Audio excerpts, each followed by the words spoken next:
Hello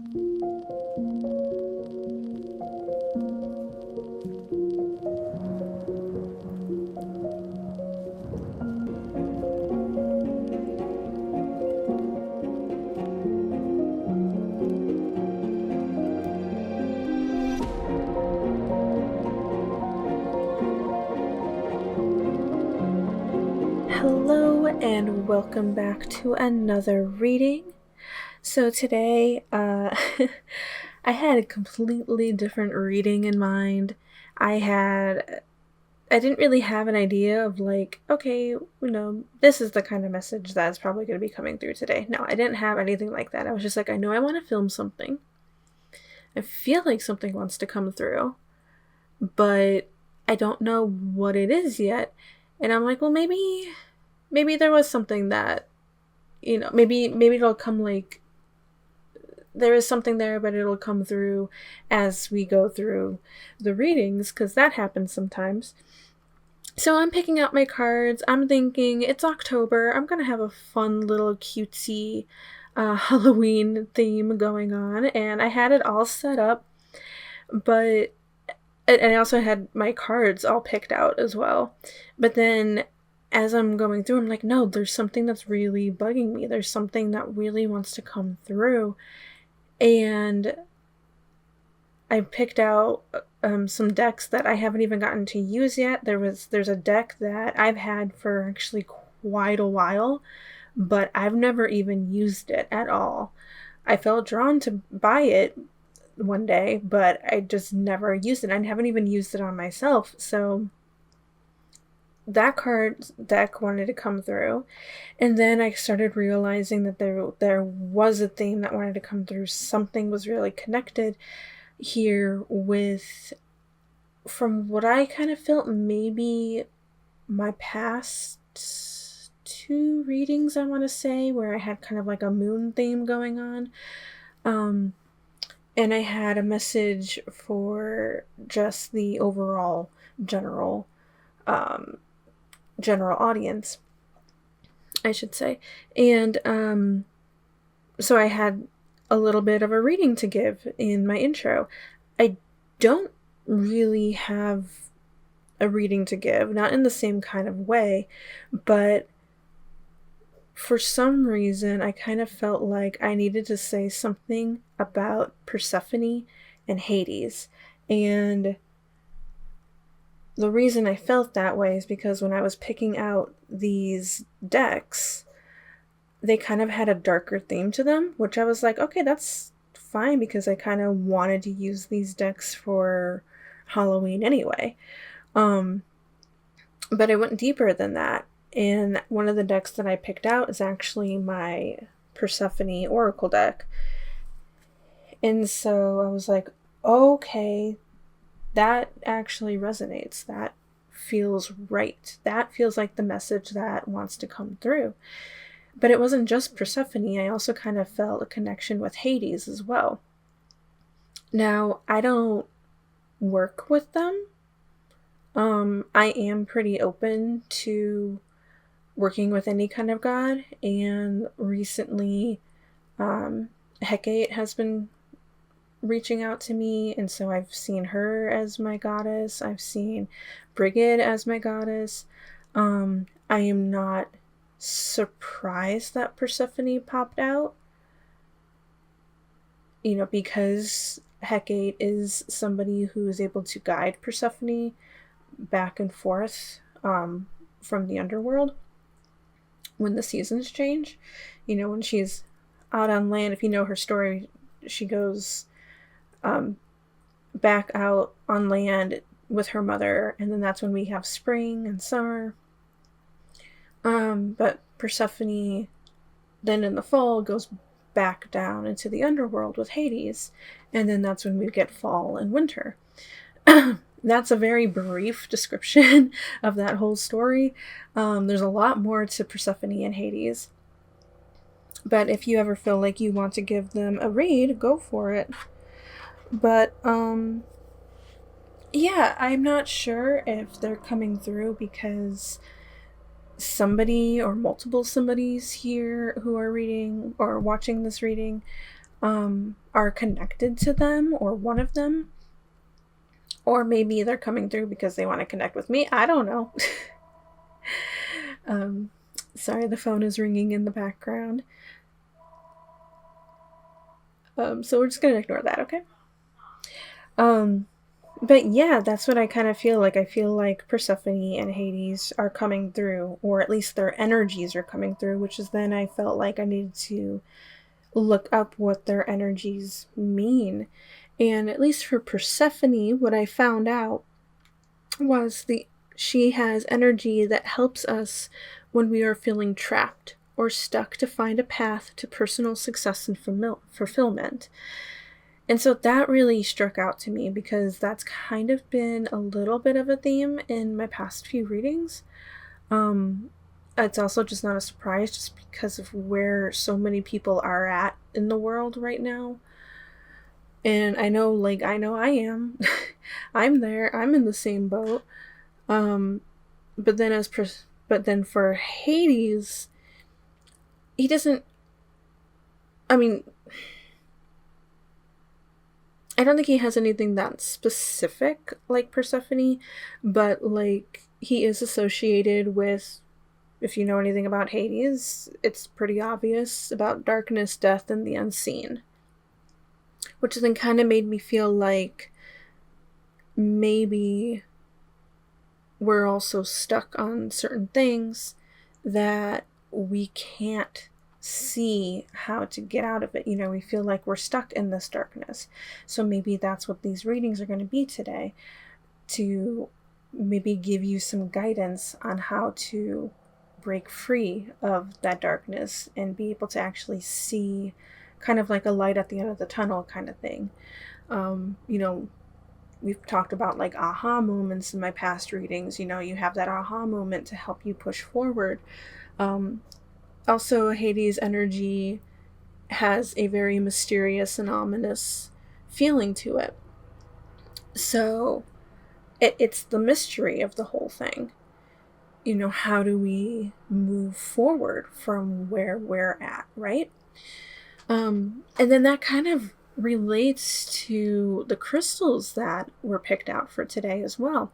I know I don't usually read the meanings of the crystals like this in an intro, and I'm not going to do that for each individual one, but I can say on a base level for each of the crystals, you know, one crystal for each pile, that they are all associated with protection, healing, clarity, and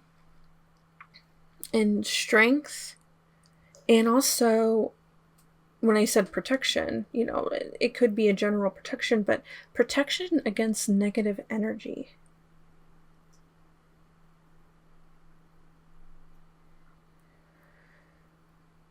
So yeah, that has pretty much been the main theme that I'm seeing so far, and why I changed my look here, where I kind of have a balance between like this black incense burner that I have that I'm using a obsidian stone to block out where I put the incense.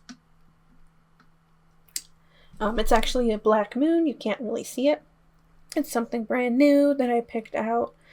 I wasn't sure if I was going to use it for an altar, or for an altar for Hecate specifically, or if I was going to use it in readings. And turns out the other moon incense burner that I bought, I think fits better for the altar. So you'll probably see the moon in other readings. And then I also have this new scrying mirror that actually just came in today. So that's going to be fun. I don't know if it's obsidian. It might be obsidian. I think it's I think it's obsidian. And then I've got my flower agate that I've had pop up in a past couple videos. And then I also got this new little crystal ball that actually does have a base stand to it. So it probably just looks a little odd as like a top view from your guys' angle. Um, and then this is actually just something that it's a decoration that I wanted to bring out anyway, whether it was the cutesy kind of Halloween theme or it was like this. Um, and then I also felt like I wanted to bring out these 2 red candles today, and I was gonna keep those in there with the original theme idea, but then along with the orange candle that I've been using a lot that makes that crackling sound. But to make room for this other stuff, I took out that orange candle because I felt like it wasn't really needed for this specific reading. But then I kind of felt like having these 2 red candles were pretty fitting for what I felt like this message became. You know, I've got 2 red candles here. We've got a darker theme going on here. One candle can represent Hades, one candle can represent Persephone. Just a thought that I was having. But yeah, I just thought that was all pretty cool. And I'm really, really interested to see where these readings go. I haven't done the readings just yet. I did pick out oracle cards that I felt like wanted to come out. So if you have never been to a pick a card reading before, how this works is you got pile 1, 2, and 3.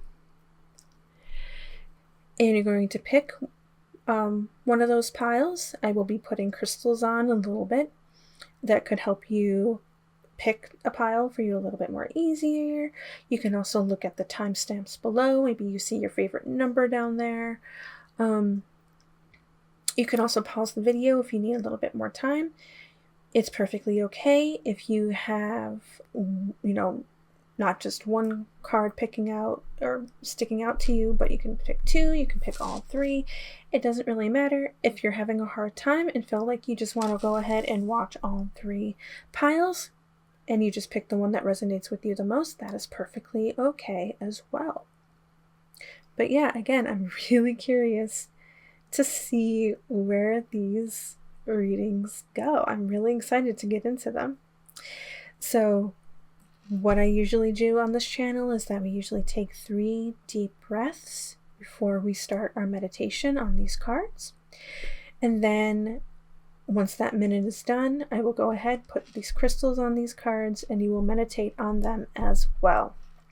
So we're going to go ahead and take our 3 deep breaths.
Okay, and here are our crystal selections. I know it's a little bit dark against these background of the cards here, but that's what I felt like needed to be picked out today. So on pile 1, we have a labradorite point.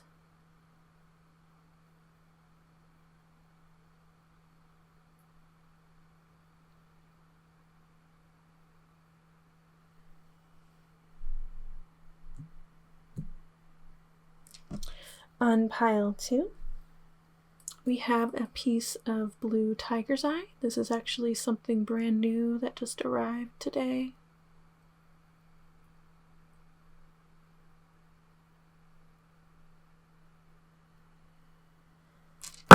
Oops. And on pile 3, we have a black obsidian point.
Hello pile 1 and welcome to your reading. If you are here, that means you chose the labradorite point.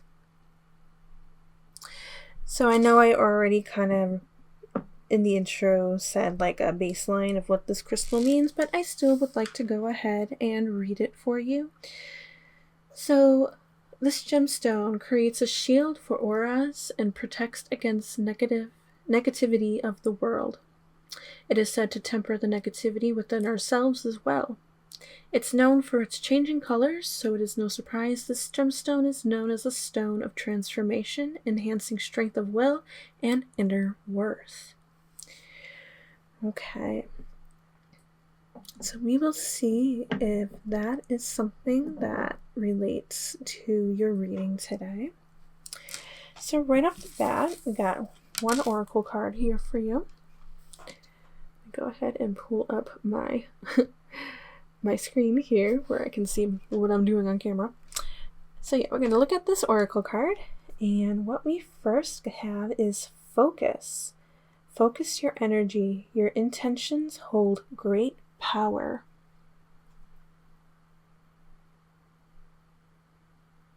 Okay. It's kind of funny because I usually do things like this as like a focus card for the reading, and you've got focus. So yeah, just extra focus today. Alright. Focus your energy. Your intentions hold great power. I kind of feel like that's more of encouragement. Like, I kind of feel like maybe it has an energy of like you doubting yourself. And so this is a card to just remind you that you do have great power with your intentions. You are powerful. You are magical. All right. I'm going to be drawing from multiple decks here. So, I know this is showing, but hiding that card only because it does have some nudity on it. And it wasn't really planning on using that deck in readings, at least on camera. But it wanted to pop out today because of, oh, that was interesting with the candle.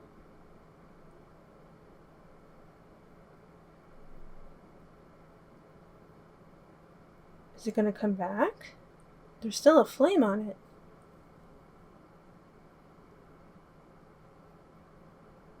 I'm using it. I'm using the the tarot deck. Do we not like that I said that? Interesting.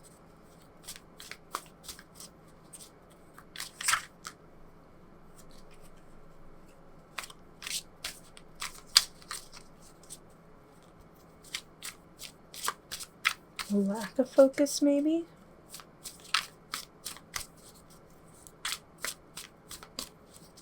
With how that candle is. It's so funny because that candle, when I lit it, burned with no issue. And it actually had a really tall flame.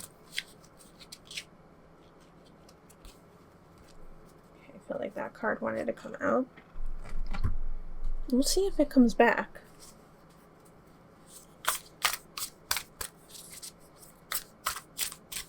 Or if it burns out completely.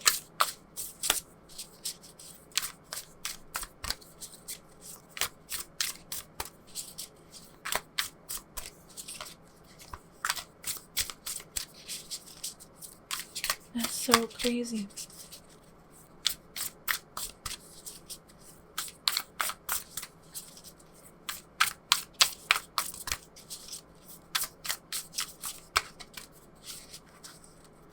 These cards are a little bit stiff, so...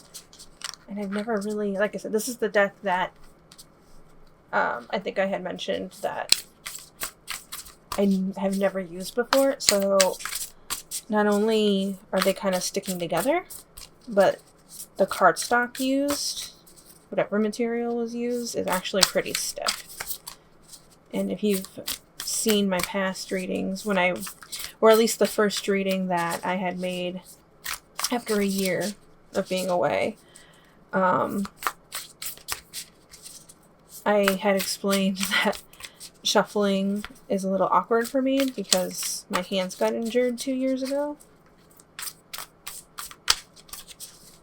But I've been managing so far.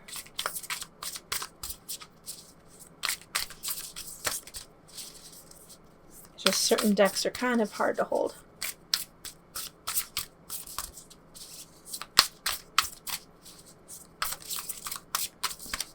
I keep looking at that candle. I'm like waiting for it to like reignite or something. Even though there's that little flame that's just burning there. And I kind of... Is that kind of what you feel like? I'm wondering.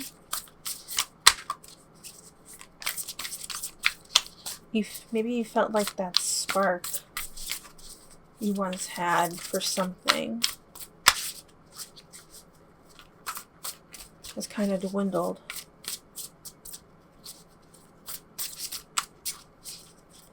Let's see if we can strengthen that today.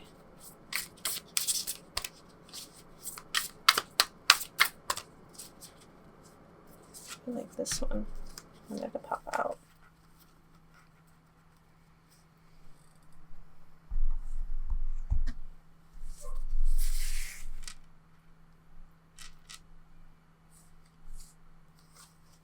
Okay, so first off we have the Six of Pentacles. We have Strength. And we have the Ten of Spheres. Apologies, there's a dog barking outside, which is making my friend's dog bark. Ten of Spheres. This is the deck that I've had for a long time, but I haven't gotten to use.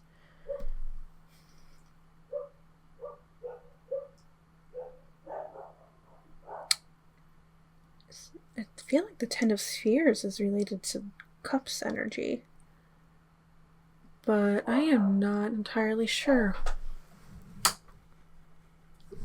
Let me look in the guidebook really quick. Because I think it came with the guidebook. Or did it not? Look at that. It did not.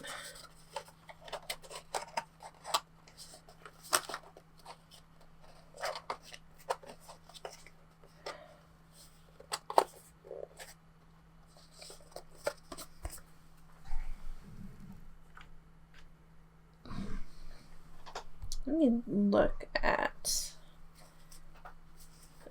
the deck here. No, it's not Cups energy. So maybe it's Pentacles?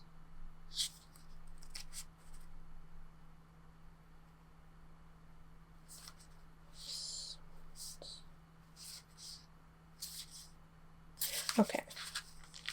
Yeah, it's Pentacles.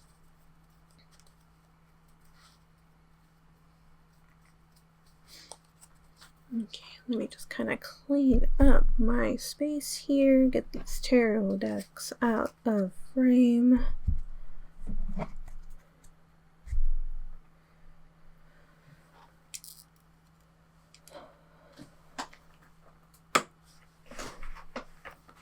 Okay. But since I also thought it was Ten of Cups, maybe there is some Ten of Cups energy coming in.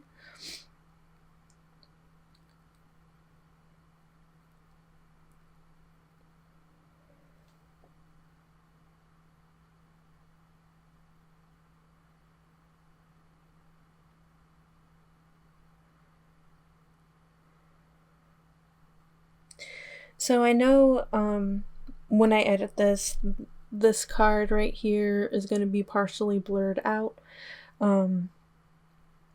Because again, I said that there was some nudity involved on this card. It's really the whole deck. It involves this woman. And it's like almost every image, I think, is in, it involves a woman with a skeleton. And the way it kind of makes me think of this deck is like Dancing with Death. And that's why when it comes to Persephone and Hades, this card, I think, or this deck wanted to come out. But when I look at this card, you know, how I see her depicted with the skeleton is like dancing with death.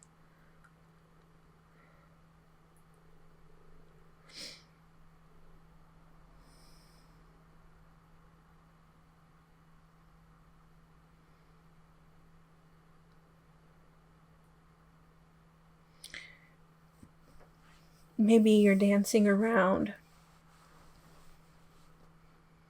responsibilities, dancing around decisions. You know, we can't really make a decision, which is why the Focus card came out.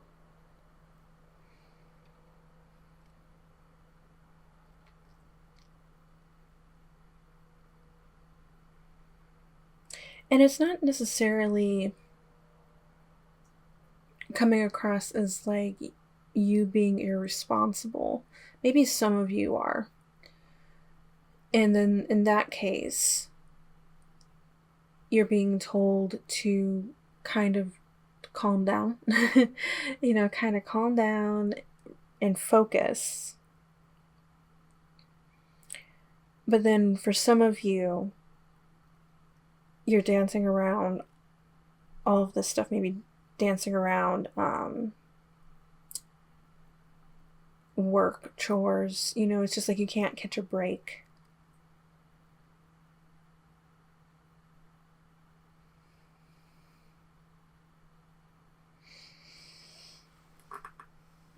And so therefore you're not able to get that focus.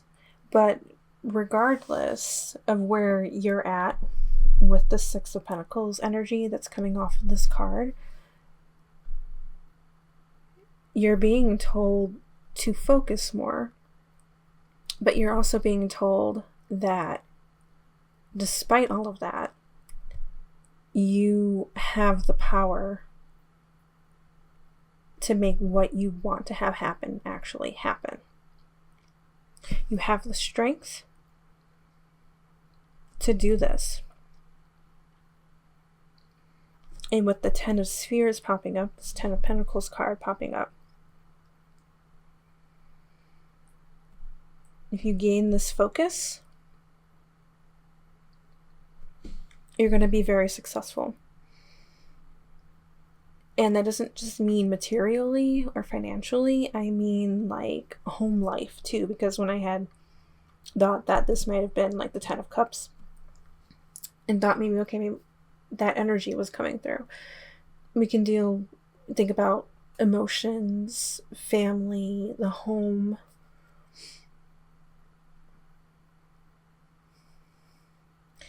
And the way this card kind of looks to me, because in this deck, these images are very surreal. Okay, it's kind of hard actually to focus on it, right? Maybe in that sense, you're not able to focus on a goal. You're not able to focus on a future. You know, where do you really see yourself at in like 5-10 years, just as an example? And so in this image, it kind of comes across to me like a road. Like there's this little sphere here, and I kind of feel like it's going to be traveling up the road to figure out what they want to do. You know, they have this journey.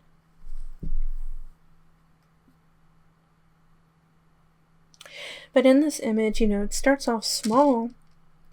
And if I'm thinking about it as a road and it's circling around the mountain and it's coming up here, the sphere gets a little bit bigger, it comes closer to the foreground, and then it's actually like big. You actually see it. And it kind of feels like as you're going on this journey, your idea of your future is going to become clearer to you. And so also if we're talking about Persephone energy, where you're feeling a bit stuck right now, her energy is coming forth to help you out to gain that focus. But I guess, what do we really need to focus on, right? I mean, focus on that future goal.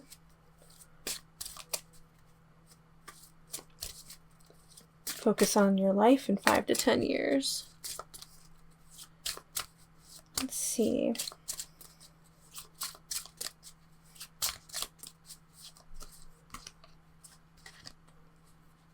Okay, you actually have 3 cards that want to come out from this Persephone Oracle deck. So first, we've got Shadow. Search your shadow for inner strengths. Okay.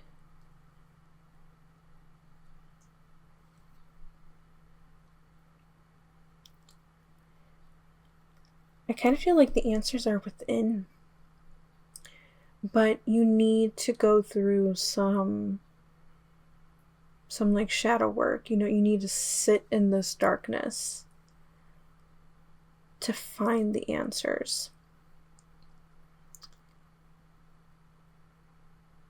And it's a tough place to be. It's a really tough place to be.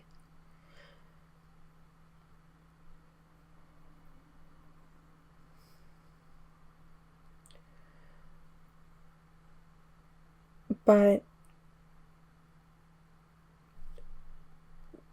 dark and light, there's always a balance between the two. You can't have light without darkness. You can't have darkness without light. You know, that's... And so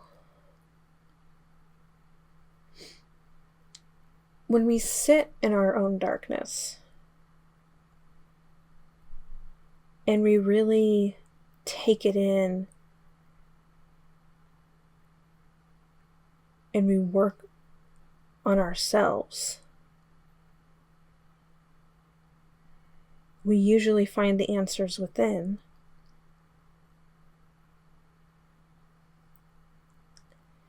And it helps make you see the light.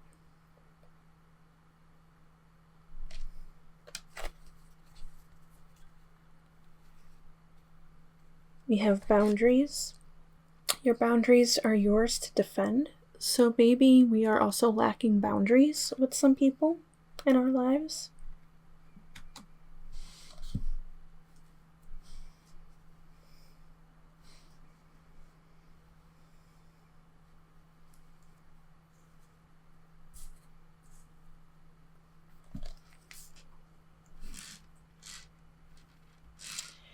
we could also be lacking boundaries with ourselves. Maybe, when I talked about this dancing around energy,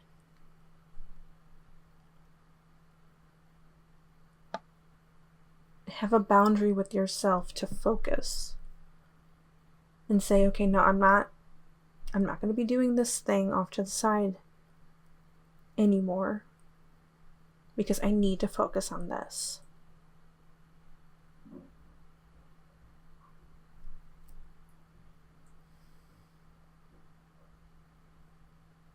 And in a way, I kind of feel like that ties in with this shadow energy too, because when we're not in a very good place, we can't focus.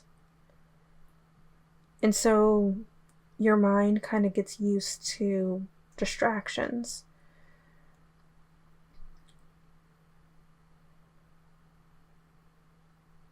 And you know what? When I was trying to get this reading started, I did feel a little bit distracted.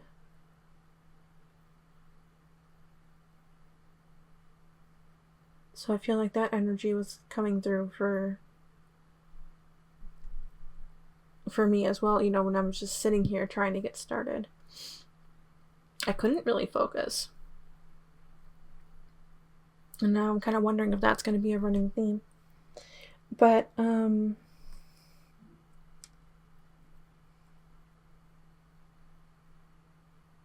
yeah, let's keep going. We got autonomy.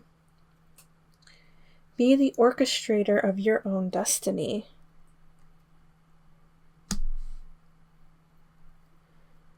Actually, we have some room. I'm going to put it off to the side. I know it's a little wonky, but I want to be able to see all the cards. Be the orchestrator of your own destiny. So we got to stop dancing around certain things. And we got to put in the focus to this goal. I mean, I know I'm repeating myself, but I'm also just trying to figure out, trying to piece it all together, have it all make sense. Keep your boundaries up with yourself. That's mainly what I'm getting. Not necessarily boundaries with other people. That could be for some of you, but I am focusing on boundaries for yourself. You have the strength to do this. You have the strength to be the orchestrator of your own destiny.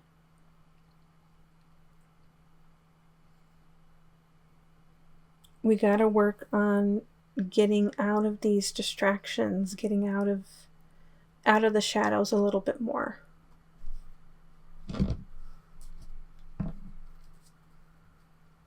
Okay, so let's go ahead with this deck.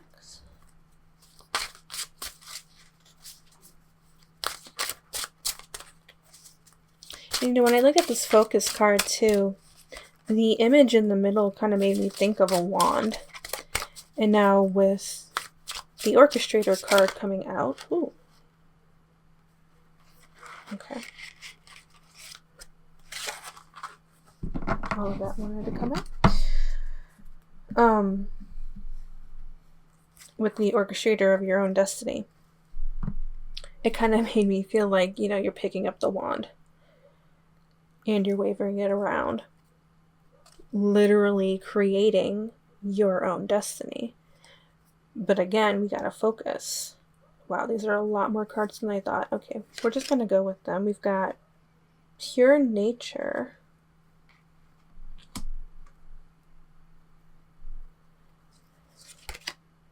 Queen bee.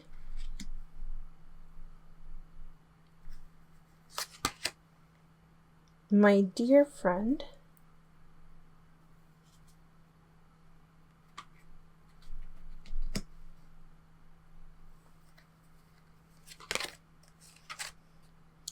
Oh, sunny day. This card loves to pop out. Stranded.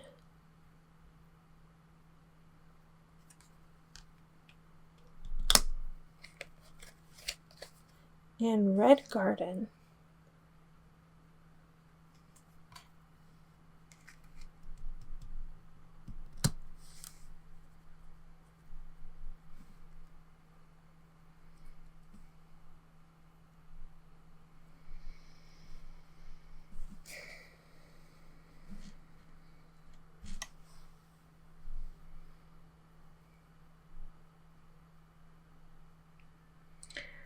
I've said this a few times in past readings about getting out into nature. But I'm getting also a different thing from this card. You know, getting out into nature might actually help make you focus a little bit. But also the way she in this picture has this rose draped over her. It kind of literally does make me think that it's not really a dress. It's like she's covering herself up because she doesn't have anything on. And so she makes me feel very vulnerable. And I'm kind of wondering if you're afraid of being vulnerable.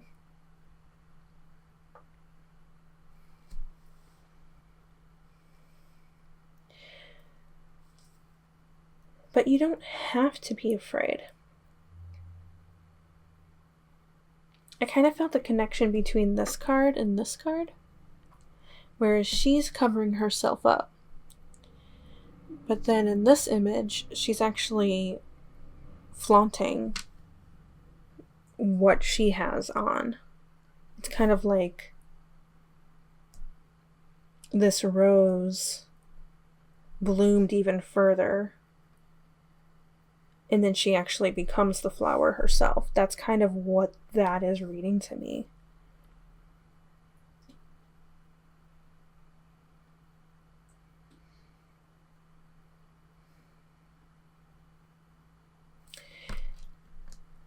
And on her shoulder here, she's got a little bird friend, and it's facing her left ear. You know, she's looking away. Let's see if you can see that.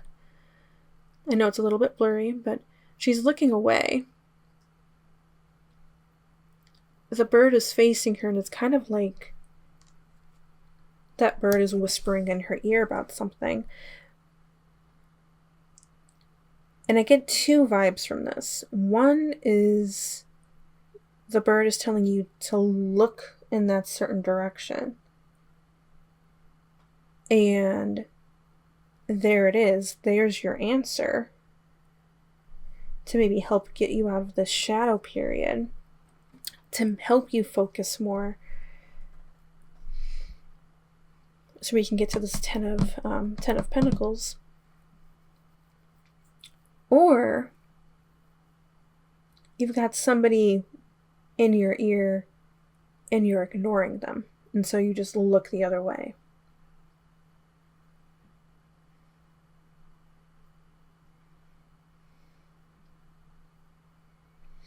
And I kind of feel like with this My Dear Friend card, it could be a friend of yours trying to help you out.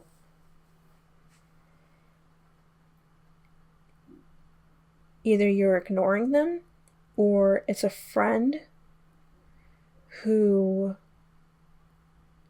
will be helping you find the answer.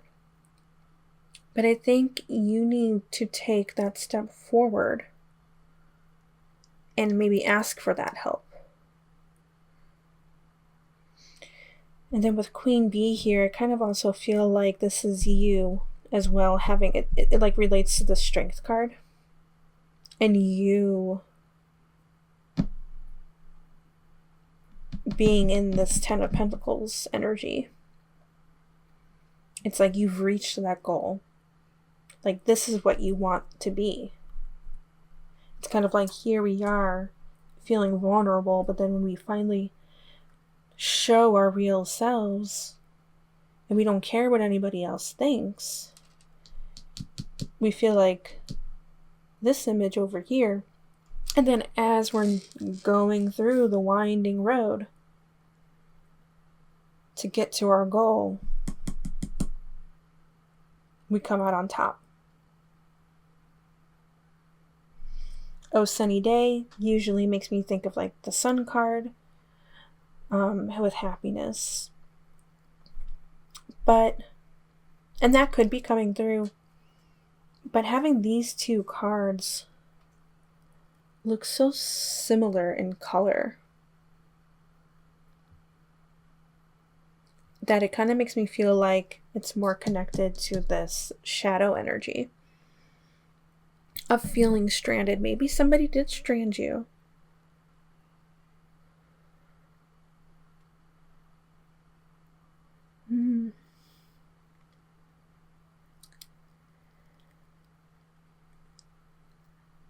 Okay.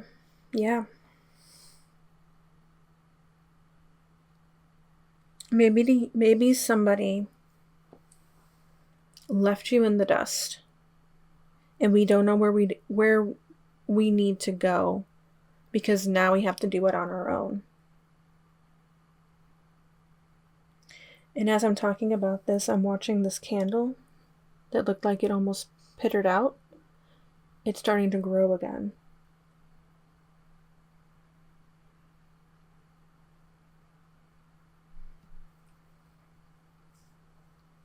And I kind of feel like that's kind of like you. Maybe as you're listening to this reading, you're able to resonate with it and find a little bit of that spark again. To let your guides letting you know that you are strong enough. And then when I'm talking about this sunny day over here relating to the shadow card, I kind of look at this woman and, she's not facing us, and she's got this umbrella covering her. It kind of makes me feel like she's just sitting there waiting for an answer.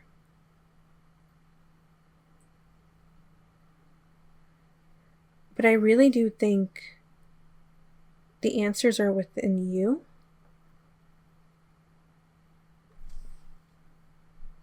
Or this advice coming from a friend. Or coming from somebody that you're close to.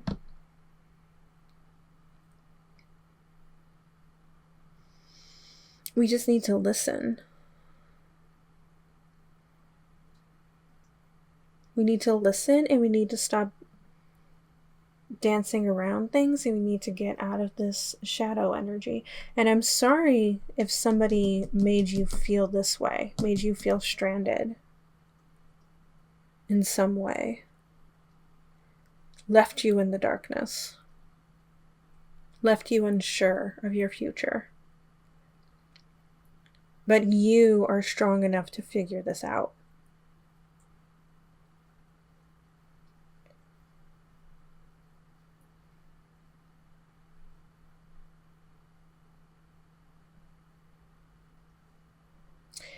Maybe for some of you too, I'm kind of seeing here, maybe a friend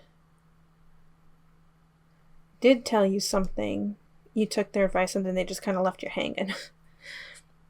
And now we're like, wait, what's next? What do we do? But you're able to figure it out.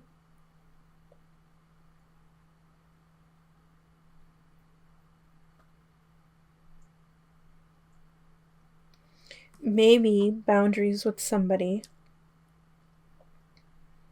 who has been chatting in our ear. And maybe they keep doing this to you. That's not really the message that I'm getting from most of you, but that is something that is kind of coming through a little bit. And so you need to have boundaries with this person and stop dancing around their advice, because your intentions hold great power. You know what's best for you.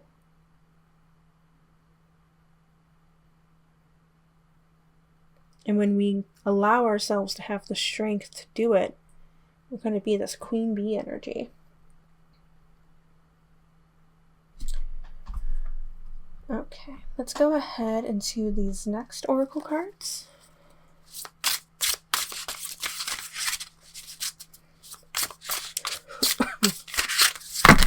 Wow.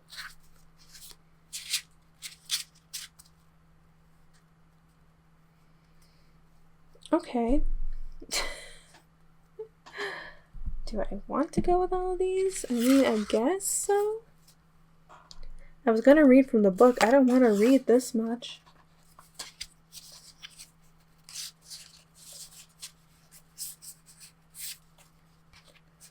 Okay.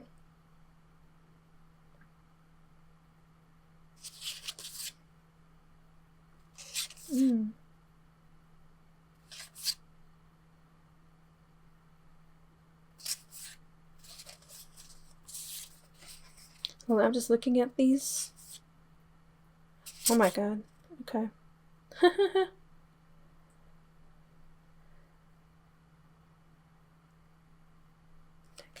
Okay. You know what? Actually, I don't think I need to read from the book because these really relate to what I've been talking about. So first off, we have Rebel. And there is a little bit of nudity, so I'm probably going to be covering that up.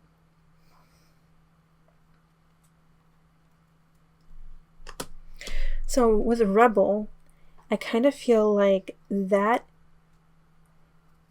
is the energy that you're going to be stepping into. You know, no more dancing around, no more hiding in your darkness. You're going to own it. And if somebody feels like you can't do it and is trying to take you out of it, trying to talk you out of it, maybe, you're going to be like, heck no, I'm strong enough to do this. And so you're going to be a little bit rebellious in a way to get to your goal. And you're going to overcome your darkness. We've got overcome here with this card. You're going to overcome that darkness.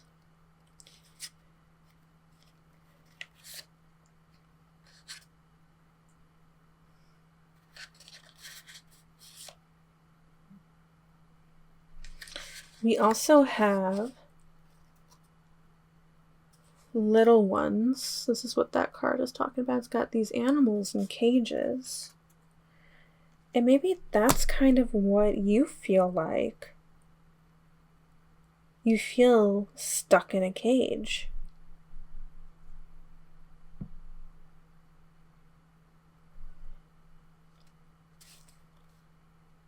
We have impervious. And look how striking that image is. This image really speaks the strength card to me.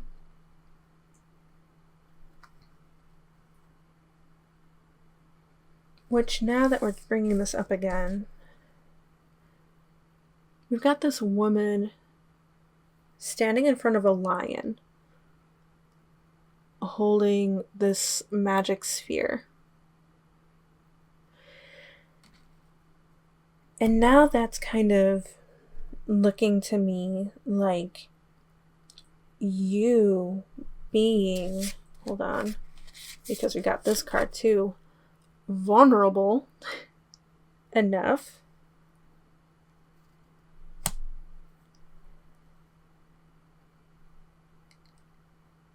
to either ask for help from somebody or strong enough to face your own darkness. And it's kind of like she's talking to this lion about, it's kind of like she's talking to this lion like to try and form a pact, like to be able to work together.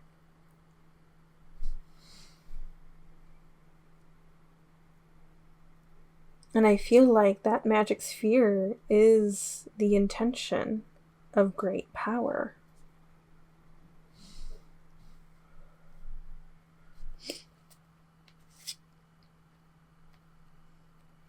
We also have decadence, which this card definitely speaks more like the Queen Bee energy to me. You're going to feel amazing. being rebellious and reaching your goals. And then we also have home.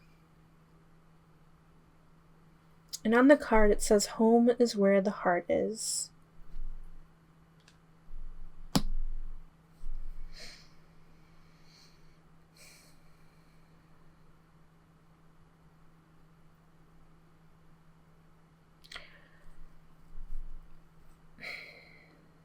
With home, I'm kind of wondering, for some of you, maybe the energy in your home is also the issue.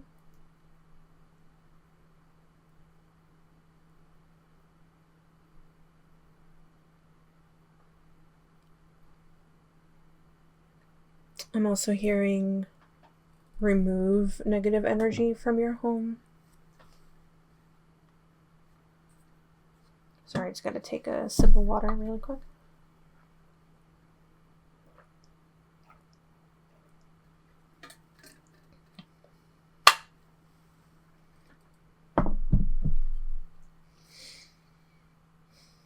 Maybe home is a goal of yours, to have a happy home life.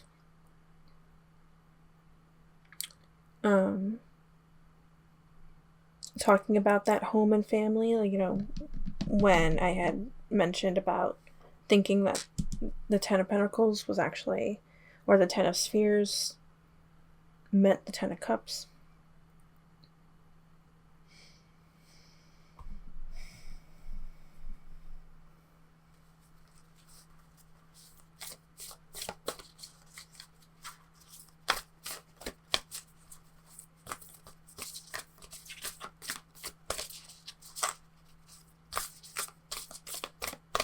Maybe it's moving to a new home.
My goodness. Cannot grab this card. Okay. We've got, in this next card, North Node. Step out of your comfort zone. So I'm going to do this. Cover that up. Step out of your comfort zone. Be vulnerable. It's okay to start something new.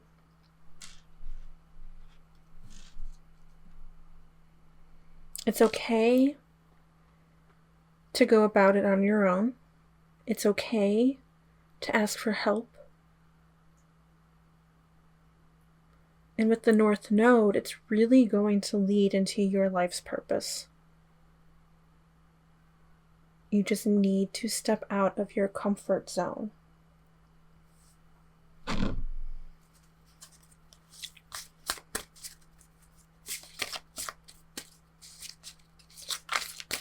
I'm gonna pull from this new deck that I just got.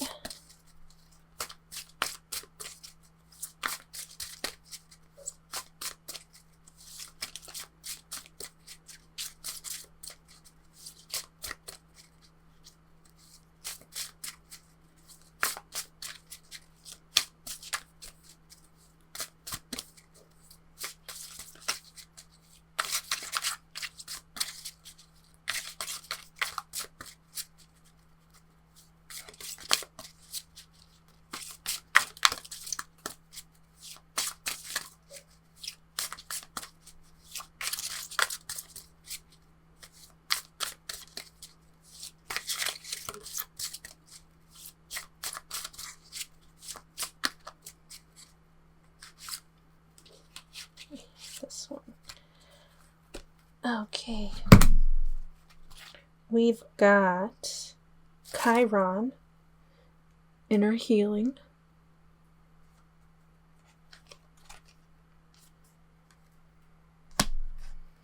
And we also have Saturn, limits and lessons. Okay, so I mean, with inner healing, that pretty much makes sense with what we've been talking about. You know, going inward and really going through some shadow work. Inner healing to step out of our shadows. You know, all of that. That makes sense what we've been talking about. Limits and lessons. I'm kind of wondering if this is in the relation to feeling stranded by somebody. When I was talking about dancing around with somebody's advice, you know, they keep telling you something in your ear and then they keep stranding you. They keep leaving you behind or just leaving you to do it on your own. Your limit is you've had enough. This is it. Don't do this again to me. And your lesson is the same thing. Now you know you can't trust that person.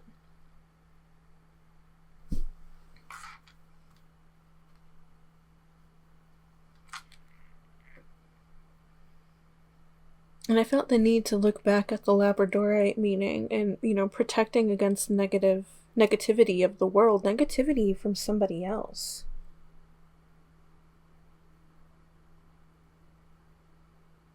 Temper the negativity within ourselves.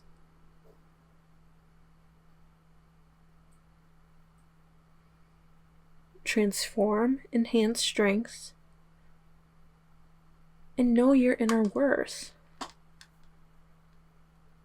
That's what we've been talking about here.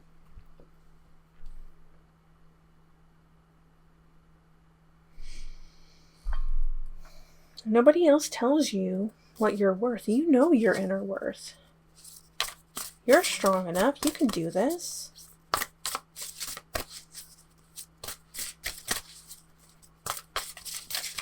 I'm going to go ahead and get one more card for you, and then we'll wrap up your reading. Oops, this one wanted to come in. Love and intimacy flow into my life effortlessly. Look at that image of lights or sparkles or whatever it is, embracing her. And I see this, and I'm getting the chills as I'm even thinking about it. You embracing yourself, having that inner healing moment.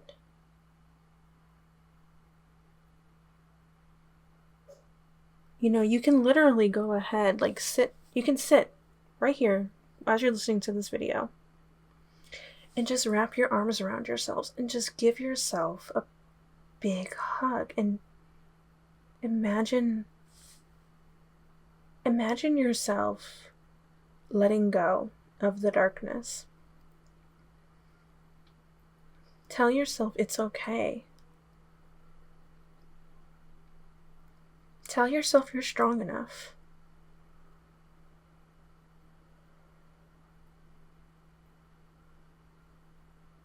Tell yourself you are worthy.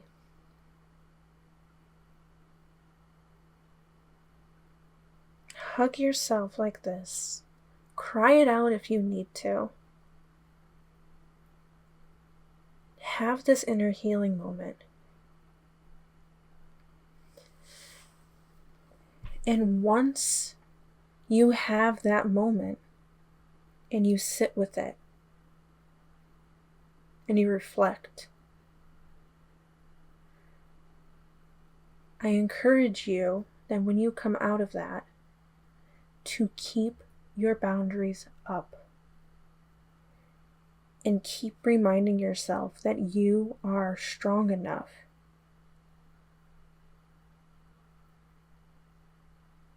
Okay? This is how we're going to be able to move forward.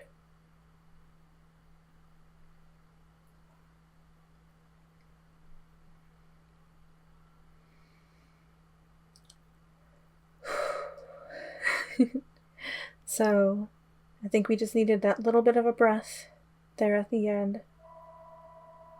Let's go ahead and do it again.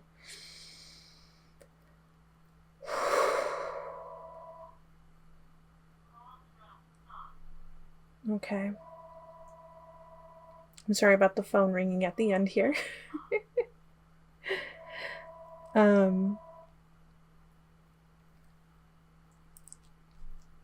But yeah.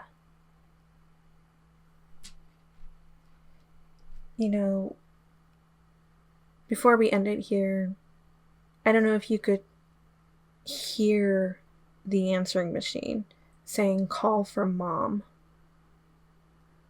Maybe that's somebody that you need to have boundaries with is your mother.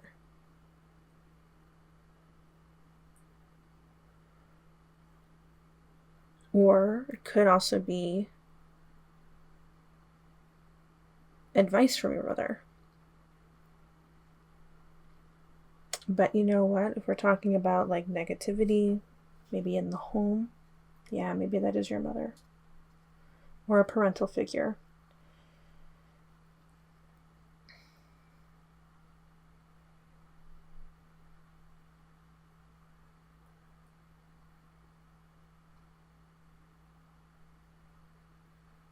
And again, as we've been talking and we're wrapping up this video, I know that this candle flame isn't as bright as it was when we were first starting, as it was in the intro, but it is getting bigger, and I know I've already said that before, but it's actually gotten a little bit bigger since then.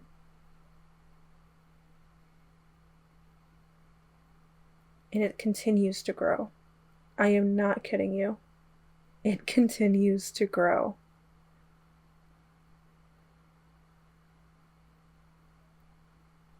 And that is you. That flame diminished so quickly. And so I kind of feel like in the past, maybe with the Stranded card, whatever hurt you really just diminished that light, just diminished that spark, and left you in the darkness. But you have the strength to make it grow.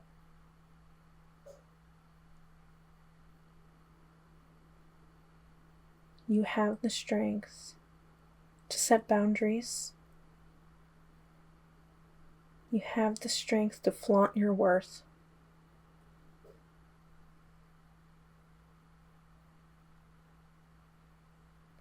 It's okay to be vulnerable. If you don't like crying, hey, I don't like crying either, but sometimes it's really good. Sometimes you need to be vulnerable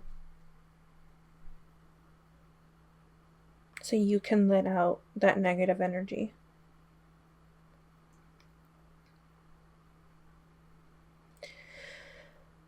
Okay, so I do think that is all I have for you guys today. Thank you so much for reading, or thank you so much for watching this reading. I wish you all the best, and I really wish you the best of luck after how this reading has gone. So until next time, bye. Hello, Pile 2, and welcome to your reading. If you are here, that means you picked the Blue Tiger's Eye stone. And I know that I already went over a baseline of what the crystals meant in the intro, but I still want to read your crystal for you. And so, Blue Tiger's Eye is a symbol of strength. It calls on courage, deepens willpower, and helps those who wear it to overcome all kinds of challenges in their lives. Blue healing crystals are also known to encourage communication, flow, mental clarity, and inner peace. So that is also kind of a running theme with pile 1. Maybe you came from there. But we will go ahead with the reading and put this crystal here. Let me view my camera so I can see what I am doing on screen here. So, unlike pile 1, you and pile 3 got 2 of these cards each. So we've got alignment. Align your energy. Crystals can heal and amplify your intentions. And we also have serenity. Find serenity in nature's embrace. Nature is your sanctuary. Okay.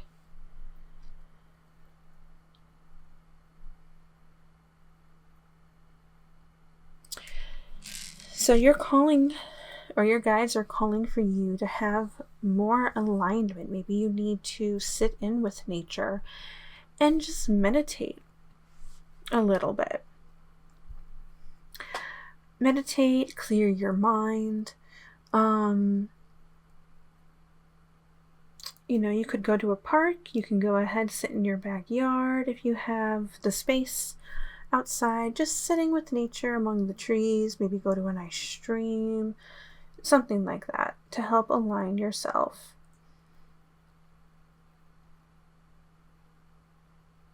Maybe wearing some crystals, maybe do some research on aligning yourself. What crystals can help you with alignment. And I'm going to go ahead, we're going to draw some tarot cards here. I have 3 different tarot decks. This one I didn't plan, the one that I'm shuffling right now, I actually didn't plan on ever using in a video.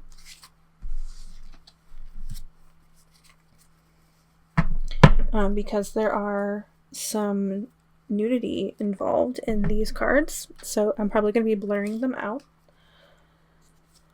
And that is also why I'm not showing them on screen at the moment, because 2 cards actually fell out from the deck.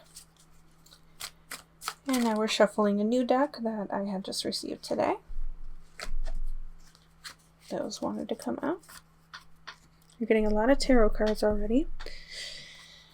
And now I'm shuffling this deck that I think I mentioned in the intro that I had bought a while ago, but never felt called to use it. I never felt the need to use it. Look at that one wanted to fall out. I feel like maybe one more wants to come through. But yeah, never felt called to use it. I never used it in my own personal readings for just myself. But today, there we go. Today we felt the need to use it. It's a little bit hard to shuffle because these cards are actually pretty thick. It's a really good material. But if you have seen a couple of my past videos where I mentioned that I was injured 2 years ago, these cards do not want to stay. Okay.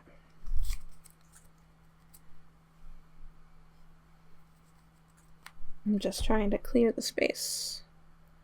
There we go. Okay.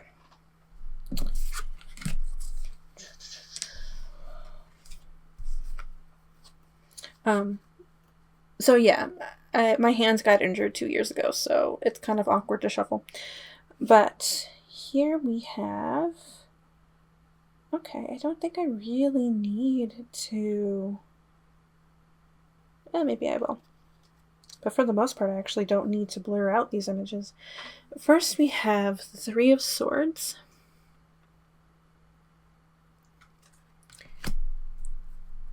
And actually, we have the card that... Oh, there's 3 cards. Yeah, no, I'm going to be needing to blur things out. I won't show this up close, but we have the one that follows right next to the Three of Swords. We have the Four of Swords. And we also have the Five of Swords. That's crazy. Let me make room because we have other cards to fit. Okay. Right away, just from how you've got boom, boom, boom, right in a row, 3, 4, 5. Something really hurt you, or someone really hurt you.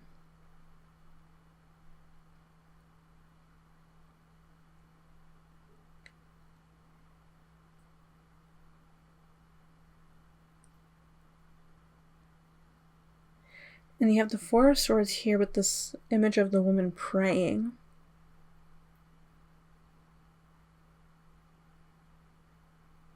Maybe praying for help. Praying to whatever God you worship for help. Maybe for clarity, but I also see some quarrels happening.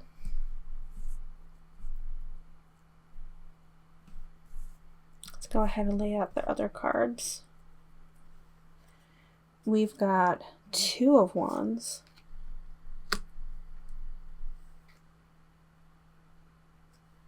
Two of Wands, Four of Wands. Seven of Swords. And Six of Swords.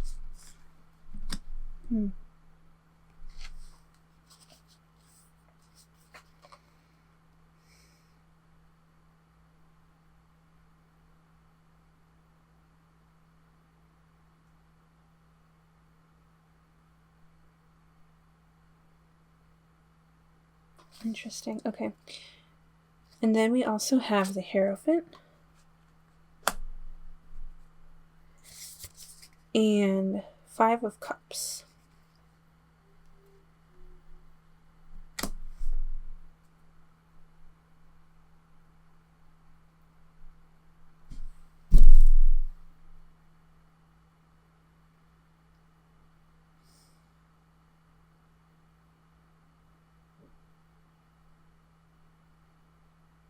The Hierophant's also the number 5, so we've got 5, 5, 5.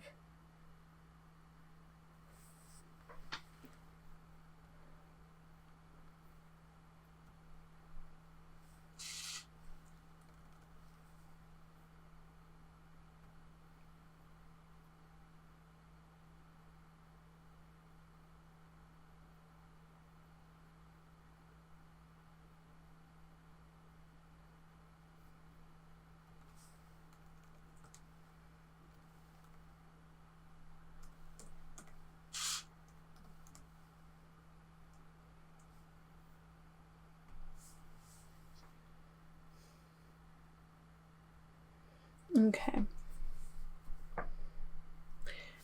So when we're in alignment, I kind of feel like I needed to read both meanings of 555. 555 is the angel number, which usually gives a positive definition, but I also wanted to see what 555 meant negatively. So I kind of feel like right now, or maybe it's in your past, there was this negativity with a relationship in some way. Because negatively, looming emotions, which Five of Cups also relates with emotions and stuff. With looming emotions associated with the angel number 555, there may be relationship difficulties. And it does say on the horizon, and maybe that's for some of you, but I kind of feel like for most of you, this is your current situation. Your relationship may appear comfortable and happy on the surface, but you may realize things are not what they seem. So, 555, negative meaning has relationship challenges, a need for change, questioning connections, reevaluating relationships, and possibly even an end of a relationship.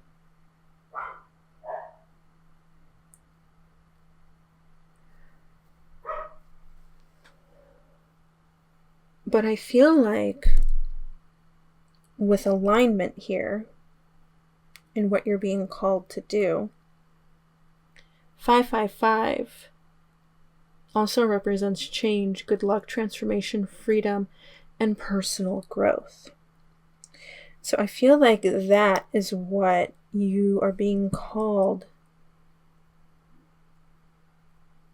to go towards. And I kind of feel like with these cards right here, these 4 cards, is talking about your outcome. Walking through that door, taking the action to walk out that door. Start something new.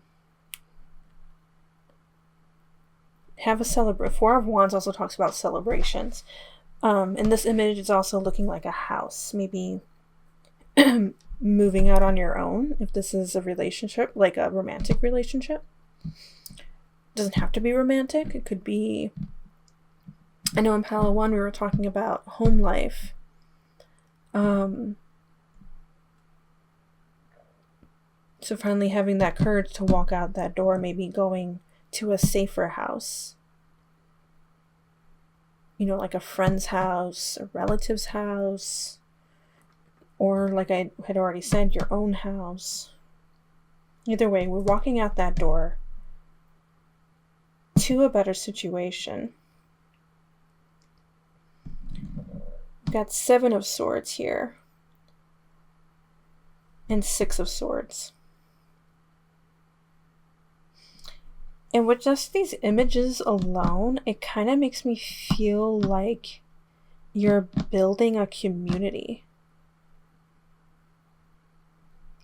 And you're standing up and fighting together. And you're sailing away. Freedom.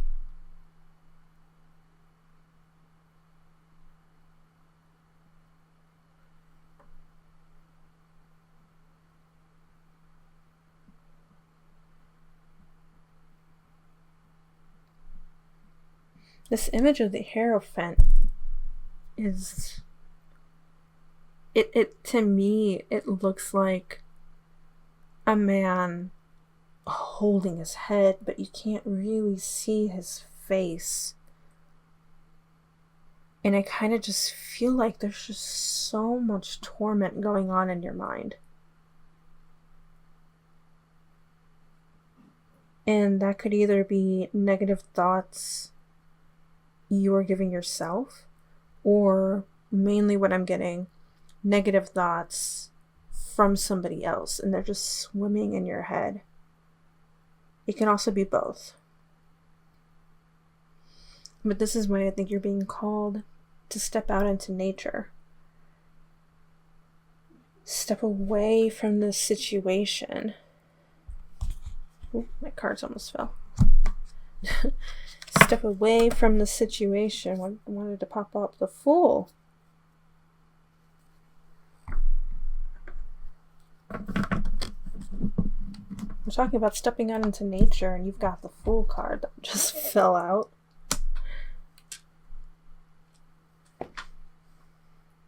Yeah, you're going to get clarity if you just step away.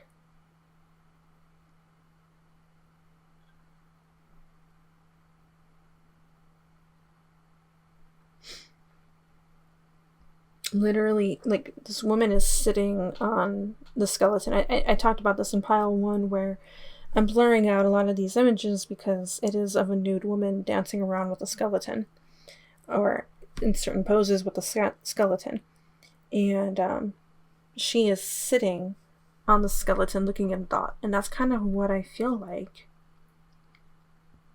you're going to be doing if you just step out of the situation for a bit on your own to clear your head.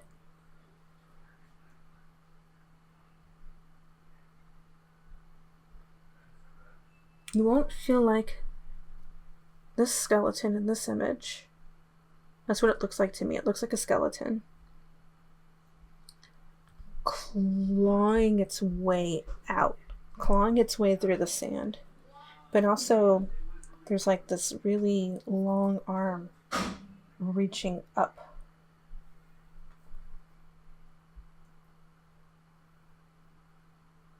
Maybe reaching up for help. Reaching up to help from this community, maybe.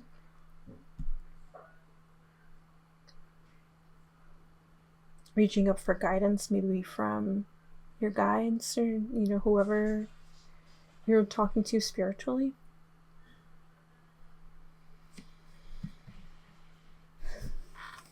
Okay. Let's go ahead and get some oracle cards.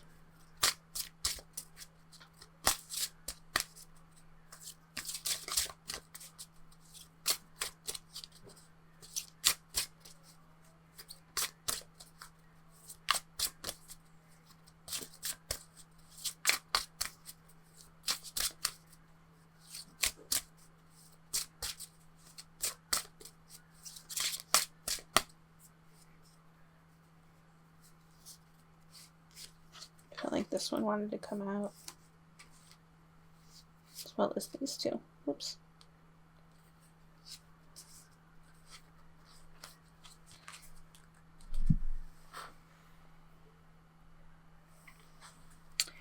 Okay, so first we have cycles. Harmonize and flow with life's rhythm.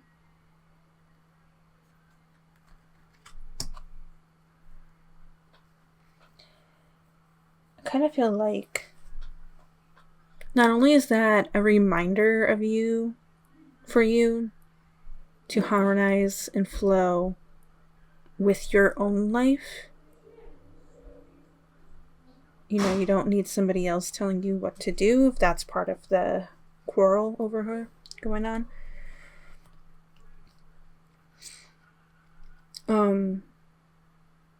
But I also feel like in that image, it's also with that going out into nature kind of thing. Compassion, kindness is never in vain.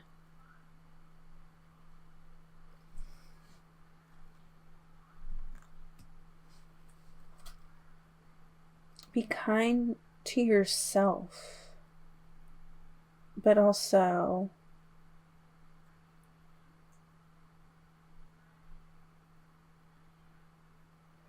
kind of wondering if this is a reminder for you as well.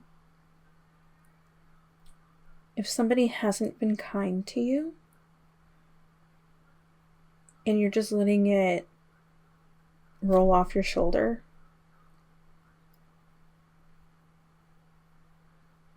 know that it's not okay, because kindness is not in vain. It is not something that you just don't do.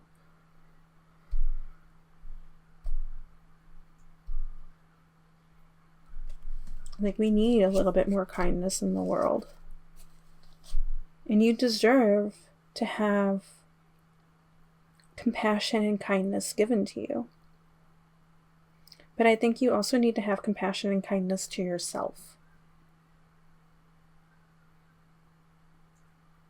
And that may be the encouragement that you need to step out that door.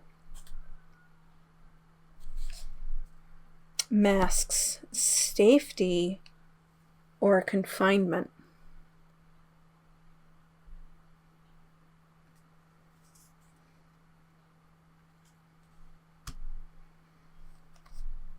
Safety or confinement. Wow. Okay. That's a heavy one. So that's something that you need to ask yourself. Your situation right now, is it safety or is it confinement? And whatever confinement means to you, just take it as it is. And we also, this card came up for pile 1 as well. Boundaries. Your boundaries are yours to defend. It kind of makes me think of that 5 of Swords card. Your boundaries are yours to defend. You're not going to take it anymore.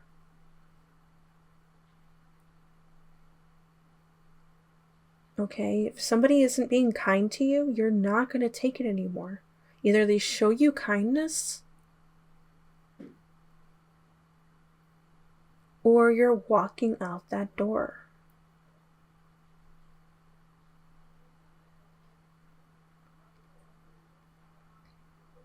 And if they're not going to show you kindness, then you need to show that kindness to yourself, that compassion to yourself, to take that bold move and just go.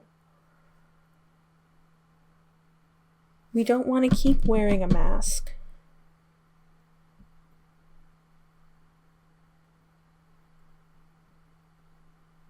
Weren't we kind of talking about masks and something?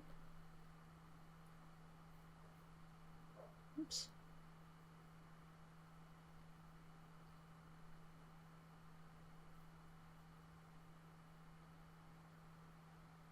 Yeah, your relationship may appear comfortable and happy on the surface, but you may realize things are not what they seem.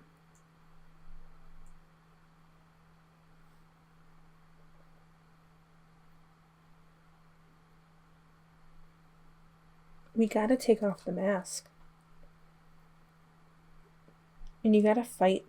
And I don't really mean like physical fighting. I'm just saying you gotta fight for your own mind, your own heart, your own safety.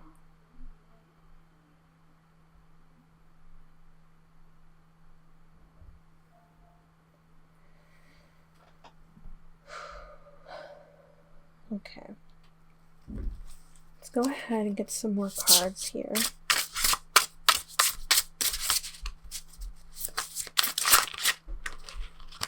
Okay. This card also wanted to come out. Okay. So what I just saw kind of made me sad, and I am, oh my god, I am so sorry. This is heavy.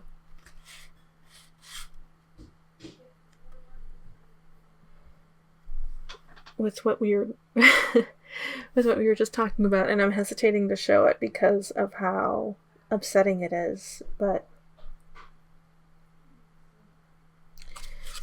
this card says father.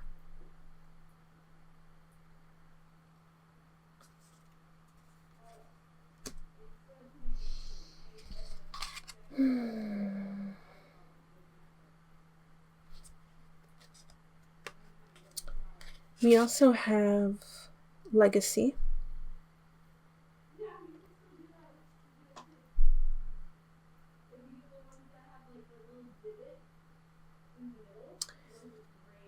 On this image, it goes, because it's an image of a tombstone, because this is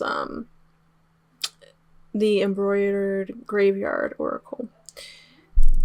And it says, here lies an oracle reader who lived by the sun and loved by the moon.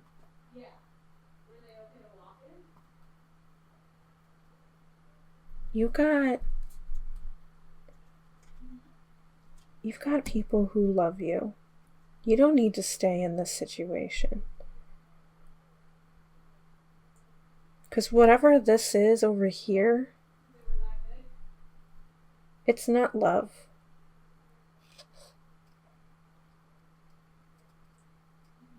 You deserve better. You deserve more. And I need you and your guides need you to pinky swear to yourself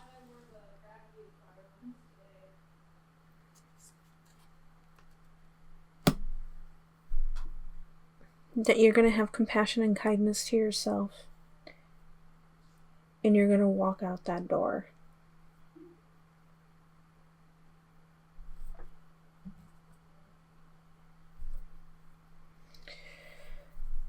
I also feel the need to say that if this isn't a home life, maybe this is a workplace. Maybe the Father card is resembling maybe a manager. And then you're walking out that door, you're celebrating it. You know, job well done, patting yourself on the back. But then you're also gathering a community. And they're all rising up with you towards freedom.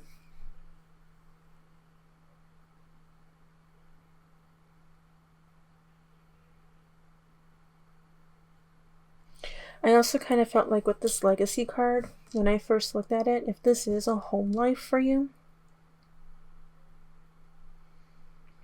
maybe there's a parental figure. And that can also include grandparents too, you know. But it could be a parental figure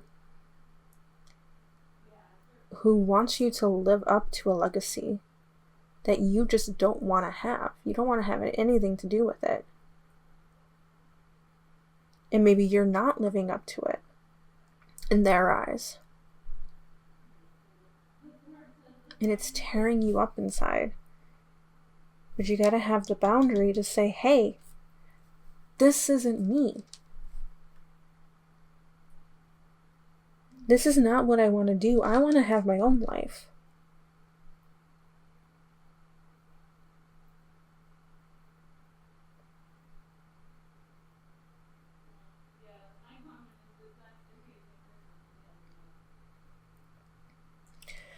Father card also has wings on the back of the skeleton. And it looks like a butterfly wing. And whenever I think about butterflies, I also think about transformation. Which I know, I'm pretty sure, right? We were talking about that? Talking about something. Transformation was somewhere. Transformation was in the 555. Okay. For the angel number 555. That maybe you have a parental figure or somebody else that you could look at as like a father or a mother, you know, again, parental figure, whatever. Or just somebody safe in general that you could go to that maybe, you know, when I was bringing up that home, going to somebody else. So that could be in relation to that.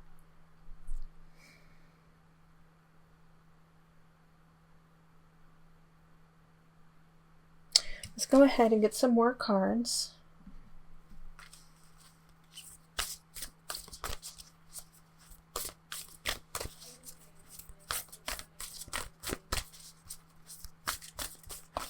Maybe if you go to this other place where it's not your place, it's somebody else's place,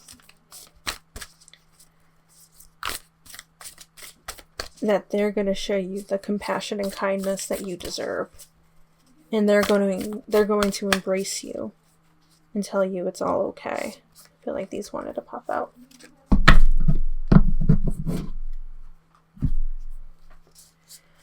Okay, first we have Believe in the Impossible, Blue Moon.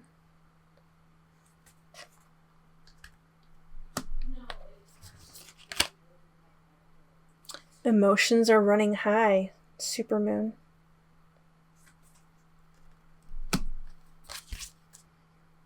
And New Moon in Sagittarius, luck is on your side.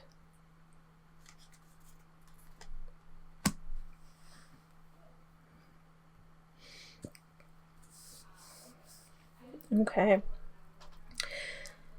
Believe in the impossible. Luck is on your side. I feel like those two go perfectly together when maybe you think that you can't escape, but you can.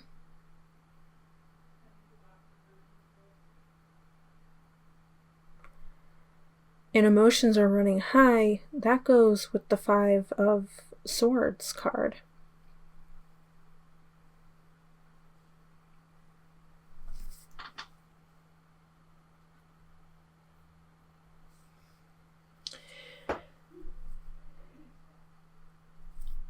Also, making connections with, because you've got a lot of Swords cards. You've got 1, 2, 3,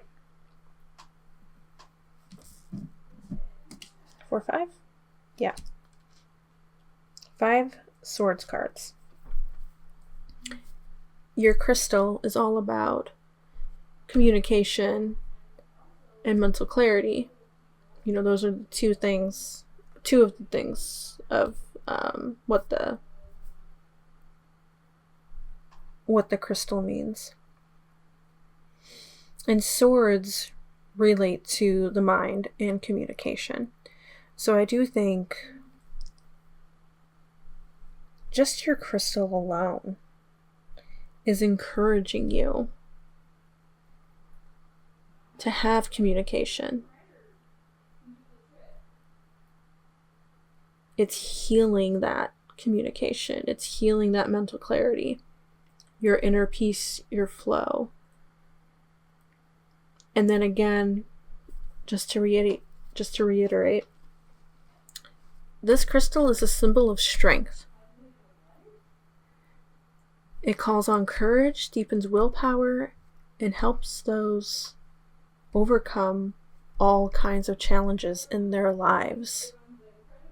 Okay, we've got a challenge situation right here, but you are strong enough. You have the courage to get out of this situation. You are being encouraged to have the courage to get out of this situation.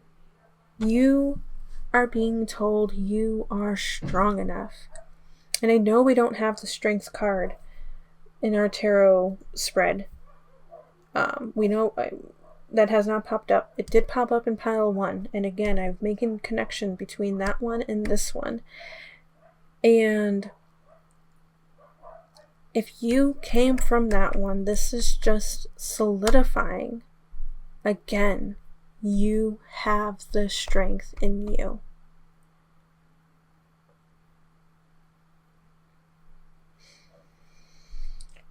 Okay, let's go ahead. We got 2 more decks to go through. This is just a very heavy reading.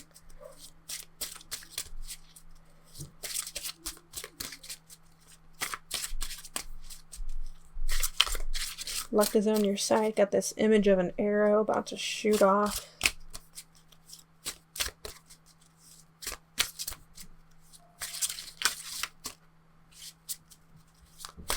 You know, it's like you can go the distance. That's what I just heard with that arrow. You can go the distance. It's like Hercules. We talk about Hades and Persephone. I can go the distance. Okay.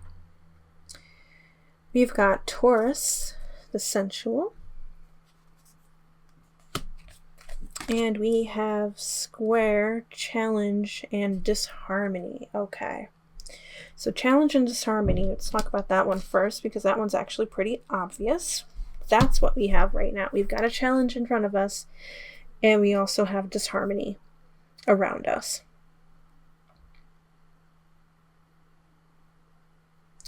And maybe it is in the home because we have Taurus popping up, and it kind of felt like it's like a more grounded home life.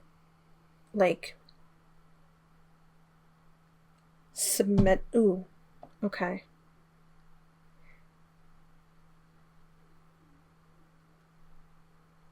I feel like it goes along with that legacy card when I had mentioned about a legacy in the family that you're not living up to in somebody else's eyes.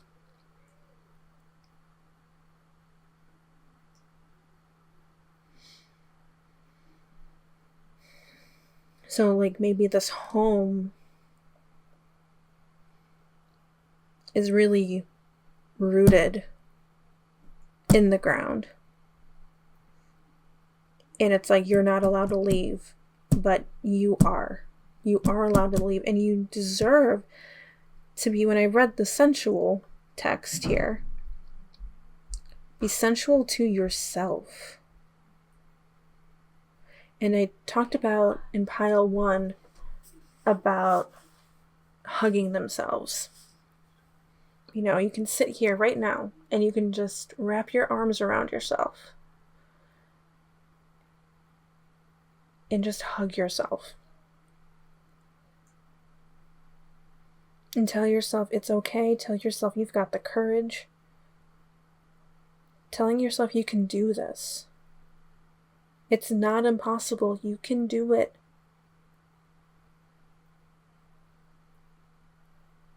Yes, emotions are running high, but you've got luck on your side.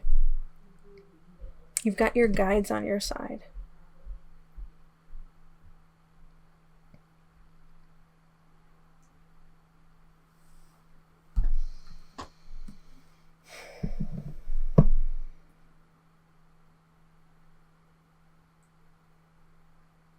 And it's the same thing with the workplace too. If it's a workplace that you want to leave,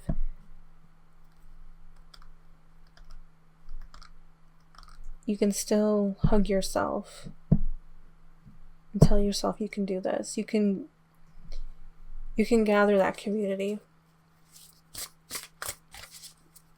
Because I don't think you are the only one who wants to leave. You're not the only one who feels this way.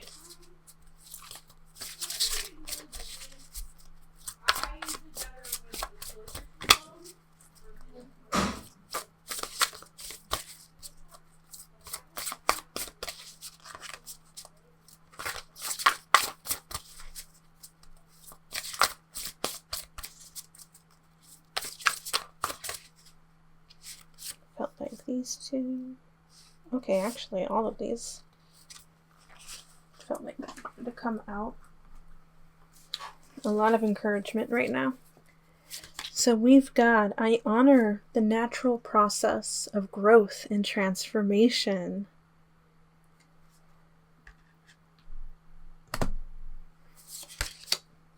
I trust the mystery of life.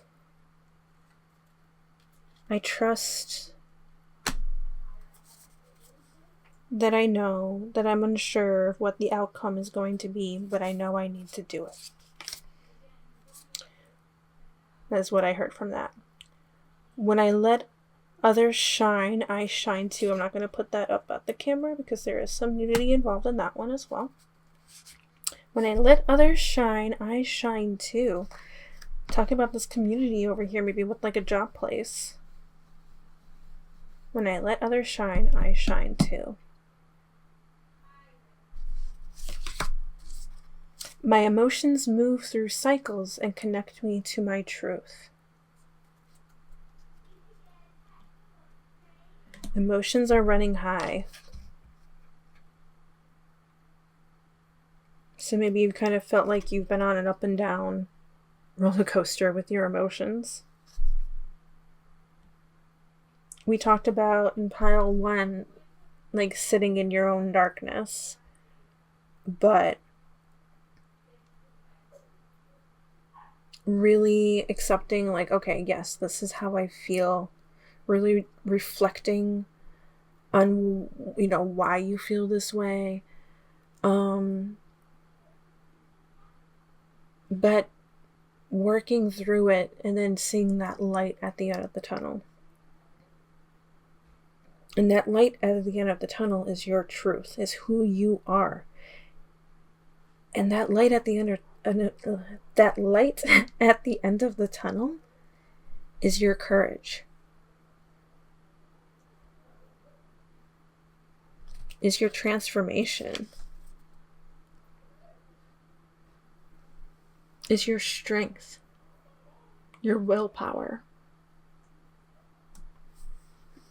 your clarity.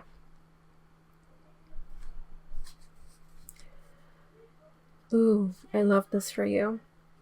I am on the right path and divinely guided.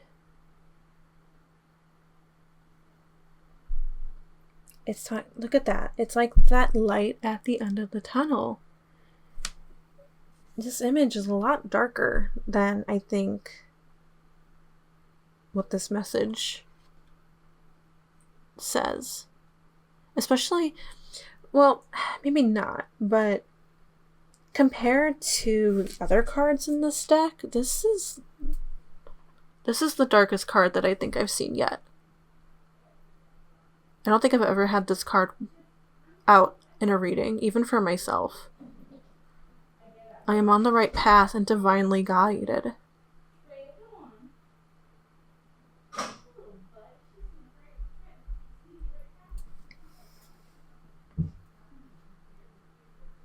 You're being guided. You're being guided to walk out that door because this is not serving you. Whatever this is down here, it's not serving you.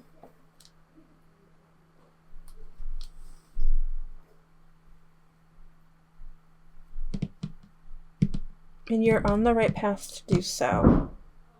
And if you're on the right path, then that means whatever that light at the end of the tunnel is, that is involving, your courage, your willpower, all of that that we've already talked about, is also a better outcome. What that outcome is, I'm not sure, because we need to go through all of this first.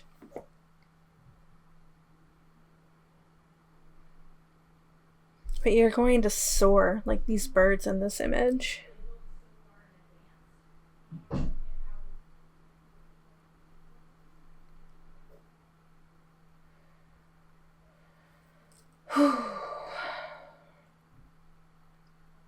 Okay. I think that's all we have today. I don't see anything else coming through. Thank you so much for watching. I hope you have a great day. I wish you all the best. And until next time, bye. Hello, Pile 3, and welcome to your reading. If you are here, that means you chose the Obsidian point. And as usual, we're going to go ahead and read what that crystal means. So, obsidian is a highly regarded protective stone known for its ability to block, absorb, and transform negative energy. Obsidian is believed to be a stone of clarity with the ability to release emotional, physical, and spiritual blockages, drawing out stress and tension. This stone also encourages personal growth and is also known to be a stone of truth. So let's go ahead and see how that stone relates to your reading. I know I had already read a baseline of what that stone meant in the intro, but I just felt like I needed to go ahead and speak about it a little bit more specifically. So far, the crystals have been pretty spot on with the first two readings. So we're going to go ahead and see how it relates to yours. Just like Pile 2, you actually ended up getting 2 of these oracle cards. Pile 1 only got 1. But we're going to go ahead and get into these. We've got Enlighten. Illumination is near. A period of enlightenment and clarity awaits. That is great. And then we also have Eclipse. Dance with your shadows. Discover hidden aspects of yourself in the darkness. So Pile 2 also felt like it connected with Pile 1. With this Eclipse card alone, I feel like maybe you also came from Pile 1. Because we were talking actually about sitting in your shadow. And also there was like dancing around, like obstacles, responsibilities, things like that. But for you, yeah, you're sitting in your shadow and you're discovering hidden aspects of yourself, but you're also dancing with your shadows. You are accepting who you are. Or it could be encouragement for you to just accept who you are, both light and dark. We have both energies. Okay?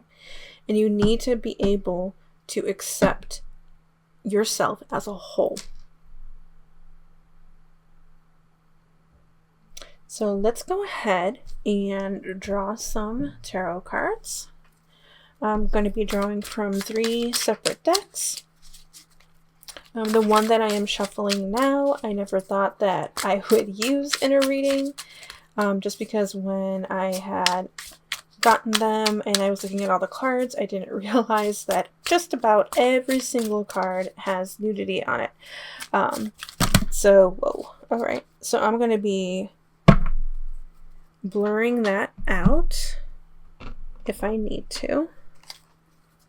Some cards don't have nudity, but it's more often that they do. Whoa. Okay, these 2 wanted to pop out. Kind of feel like this one on the bottom as well.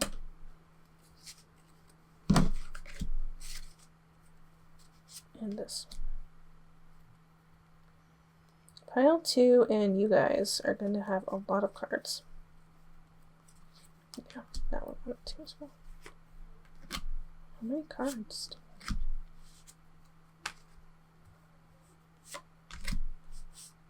Okay.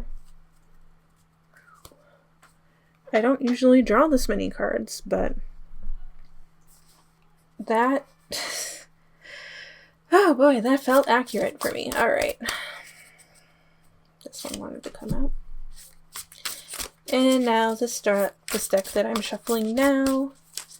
The one I just shuffled before this is something that's brand new. Just came out today. But this deck that I'm shuffling now is something that I've had for quite a while. I felt like I needed to get it. I felt like it was resonating with me. Yeah, okay.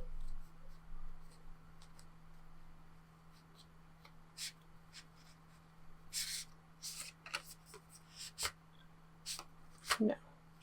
Really? Okay, we're just gonna go with it. Look, we're already in. We're already in. Oh my god, that is so many.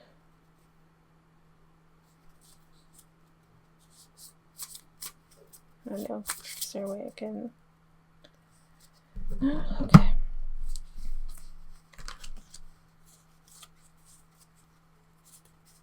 I might need to take a moment to, like, sit with these cards, but... right away, we've got... oh, but yeah, talking about that deck. The deck I was just shuffling is something I've had for a while. Never felt the need for it to come out, but I felt like the need for it to come out in this reading. And I'm usually pretty awkward shuffling because I injured my hands 2 years ago. But, or my hands got, I didn't injure myself. Something injured me. But, yeah, because of that, it's awkward for me shuffling. And so these cards are actually pretty thick and stiff. And that's why I was kind of like, you know, questioning myself, like, do I need to accept these many cards? This is way too many. But it felt like I did. So, first off, we got 7 of Pentacles. 8 of Pentacles.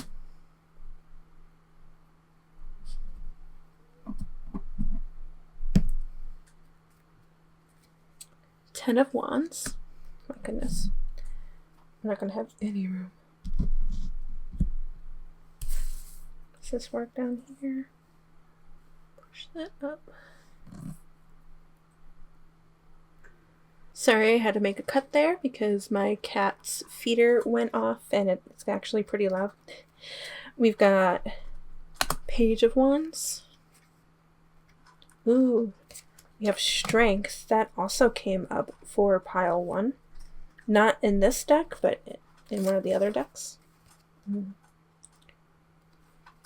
We also have 5 of Cups in reverse. And the World in reverse. Okay. I don't usually read reversals, but it felt like that needed to come out that way.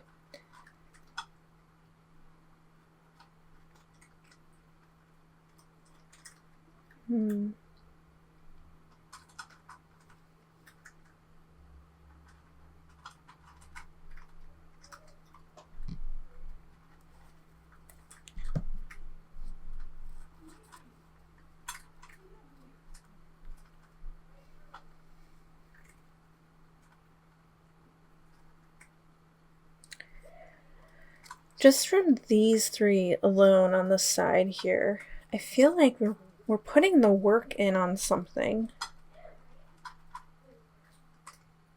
But it's too much.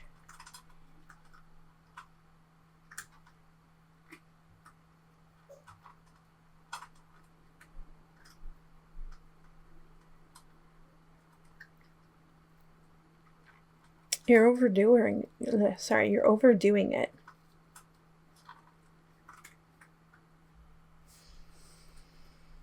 Okay. Okay, so just had to sit for a little moment on these cards. Yeah, I just kind of feel like there's stagnation going on with what you want to work on.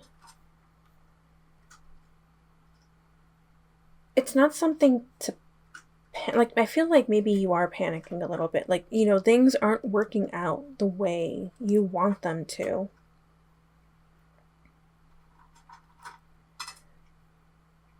And it may even be getting you emotional.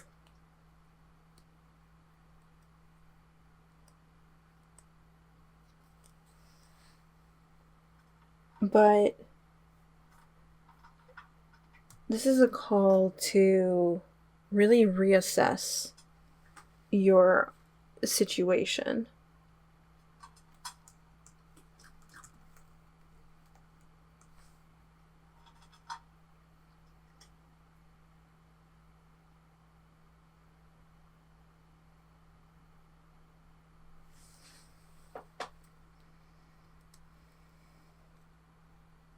Moving on from past regrets.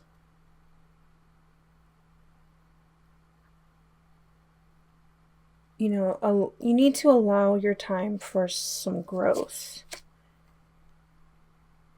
2 of Pentacles, probably juggling too much.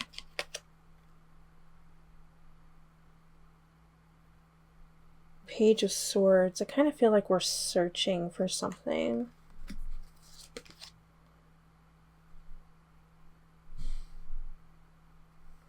Got 2 of Swords.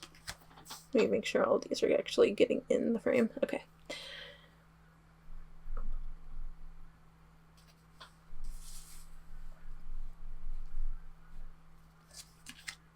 Oops. 9 of Swords. A lot of sword cards. I know pile 2 also had a lot of sword cards. Talking about communication and the mind. We also have 10 of Wands again, taking on too much work. 8 of Swords.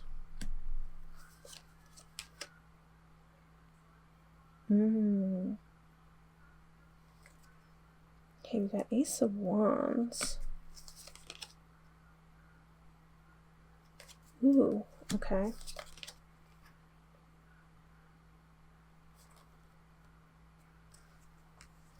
Nine of Cups. Oh, that was the 10 of Cups, so I didn't say that. Ooh, that's a different card. This is a unique card to this deck called the Celestial Weaver. We also have the King of Swords. We have the Moon in reverse. We also have Ace of Pentacles. King of Wands. And also Queen of Wands. Okay. So yeah, a lot of action-oriented things going on here. I'm sorry for the mess, but like this is really what wanted to come out.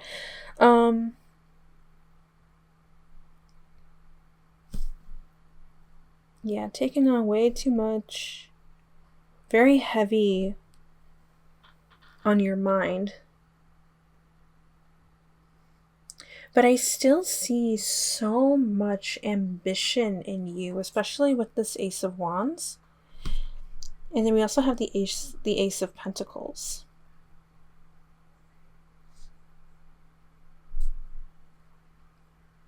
And I feel like with the Celestial Weaver, like you are really literally able to weave your own destiny. And have this Ten of Cups moment. Yeah. With it being in between the Ten of Cups and the Ace of Pentacles, I definitely do see being able to create your future. You know, home, family, material aspects. Not just money, but it could also mean money.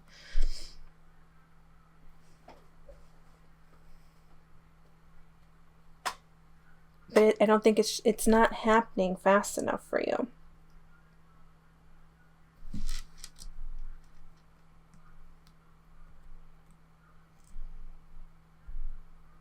You're putting in so much work.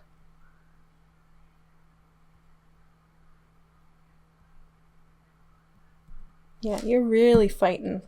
And there's a lot of energy. I mean, look, we've got so many cards that popped out.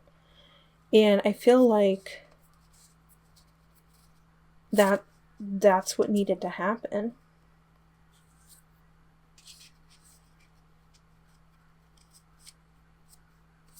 Like, we needed all of these cards. But it's also cluttered.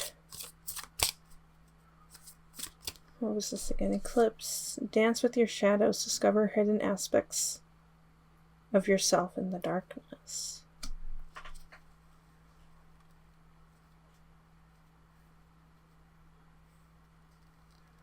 We have another King of Wands here.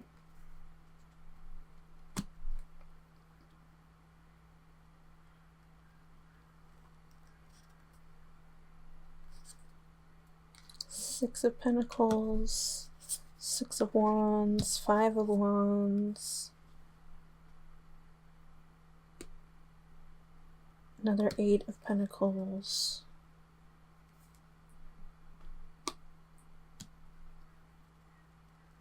Four of Cups, Three of Cups. I think we had an Eight of Wands, maybe. Seven of Wands. Yeah, you got a lot of wand energy. 10 of Wands again, but in reverse.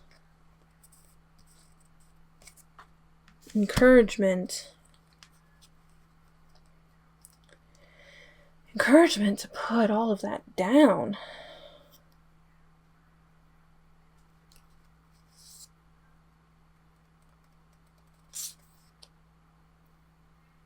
You want so many things. You're wishing for so many things. You're just taking on too much at once.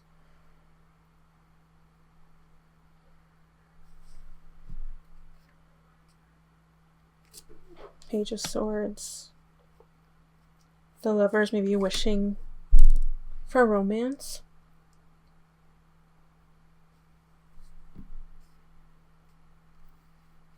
Queen of Wands again. Page of Wands, Knight of Wands, Nine of Pentacles, and Nine of Wands. Yeah, you got so much wand energy, so much fire in you, so action oriented.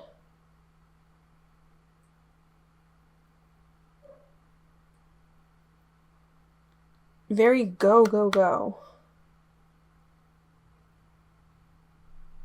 And the fact you got 10 of Wands popping up in each of these tarot decks just shows that, yeah, you're taking on too much. You got to take it one step at a time.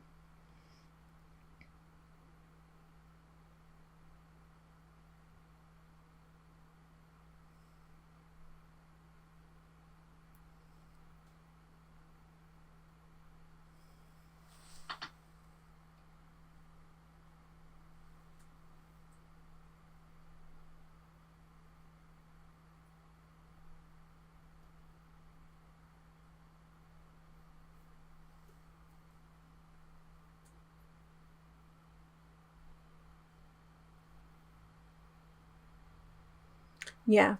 Obsidian is believed to be a stone of clarity with the ability to release emotional, physical, and spiritual blockages, drawing out stress and tension. So,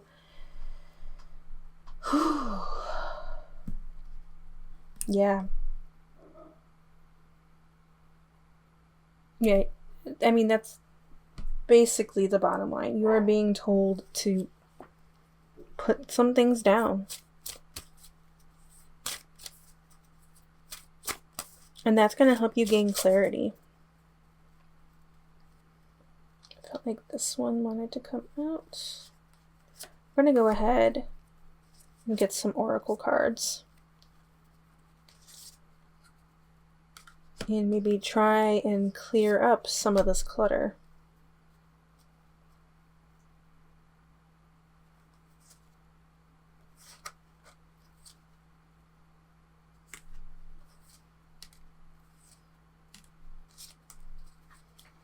Okay.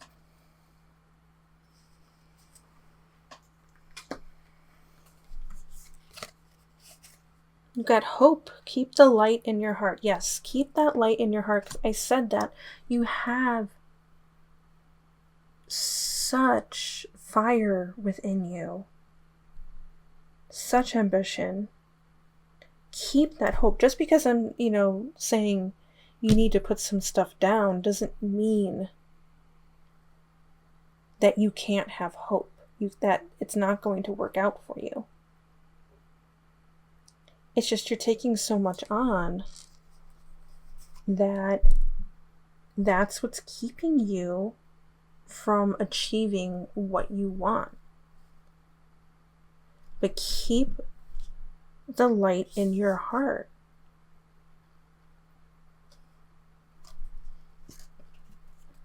Play. Color your world with excitement. Yes. Put some things down and play. Hang out with friends, have some downtime, watch a movie, read a book, play a game.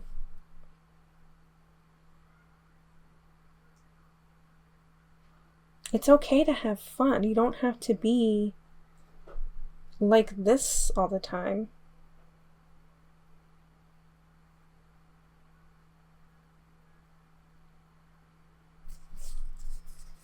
Innocence, purity of heart. Okay, keep your heart pure. Maybe you're just... maybe you're somebody...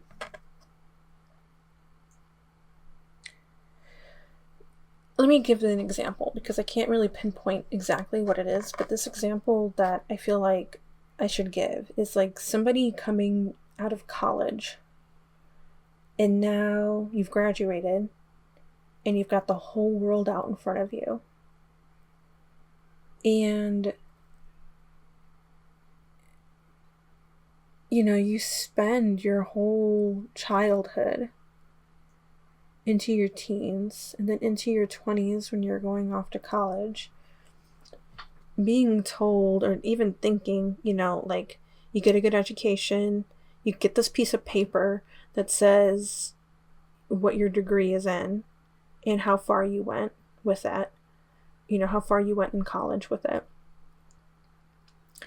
And then you go out into the world, and for so many people, that piece of paper doesn't even matter. And then you're being told, you know, your college education also doesn't matter because you're applying for these jobs that say that they're entry level, but then you look at the requirements, and those requirements require you to have like 5 years experience or more. When it's like, but I just got out of college, so how can I start, right? Isn't this something that should be allowing me to gain that experience? So that's kind of where that innocence, I feel like, comes from, is like you just stepped into the real world. And we're trying so hard to get ahead, but we're not getting anywhere. And trust me when I say I have been there. There are so many things that I thought that I would achieve already, and I just haven't yet. And there's still things that I want in my future. But I've taken the time to sit in my shadows, and now I'm dancing with them. And that's what you're being encouraged to do here.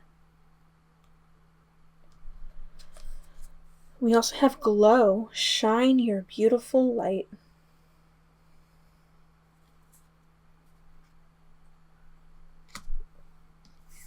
You know, you work so hard, you're dimming your own light.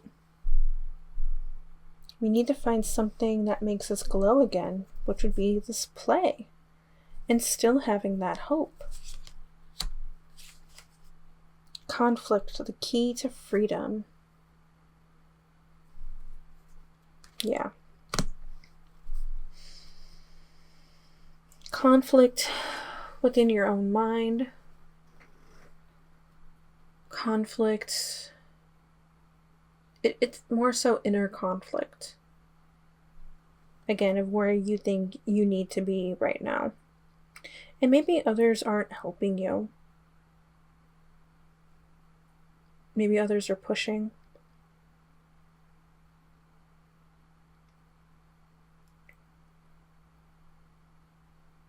But because this is also so chaotic, I do feel like mainly what's coming through is it's your own conflict of where you think you should be right now.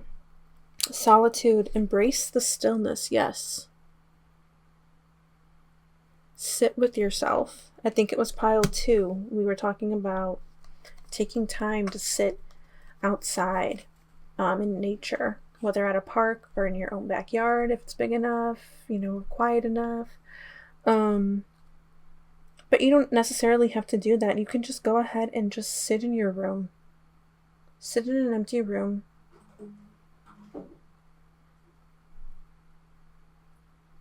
Sit in an empty room and just embrace the stillness.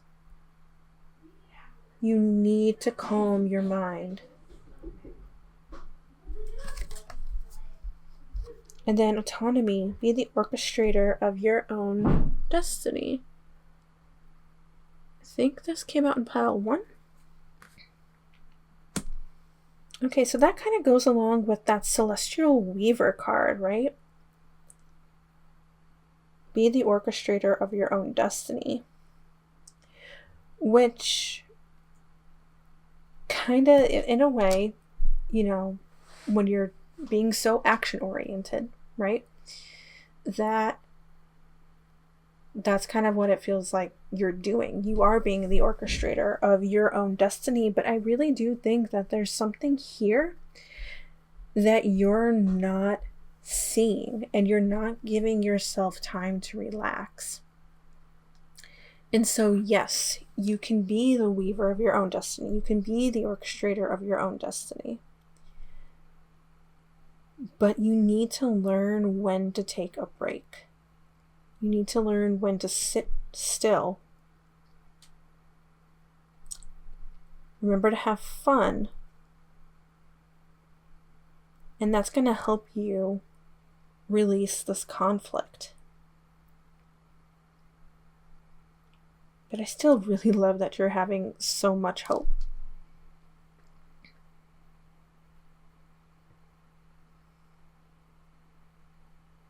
Don't lose that hope.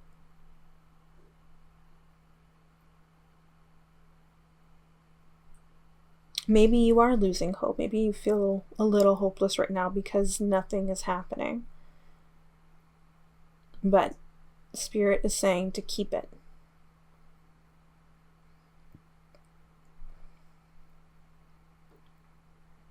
Maybe you're trying to go for something that may not actually be serving you in the end. You know, you think this happens to so many people. Again, let's go back to a college story. Or a college example, I mean. Sorry I had a cut there because while you probably heard, something fall. I don't know if I'm going to be able to cut that out or not. But my cats were creating chaos in the other room and knocked something over because they saw a moth. And then I was thinking, like, wow, okay, they're creating chaos in the other room. There's a lot of chaos happening over here. I feel like it kind of relates. And now, oh my goodness. Stop biting her. Zora, come here, buddy. Give yourself a...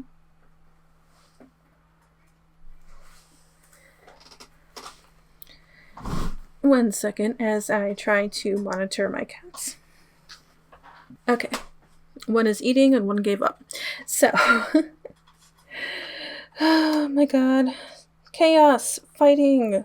Ah. Yeah. Conflict.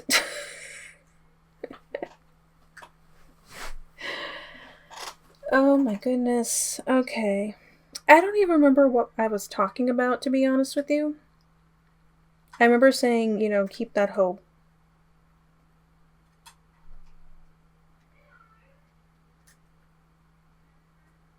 Embrace stillness. Yeah. Okay. Let's just move on. See what else we can say here.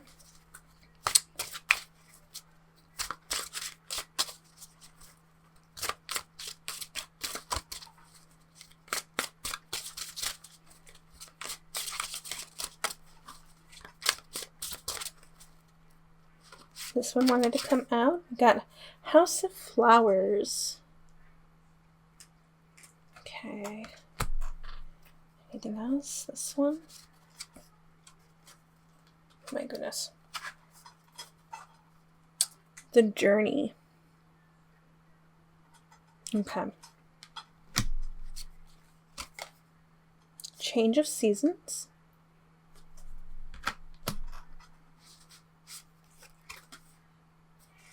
The Perfect Key.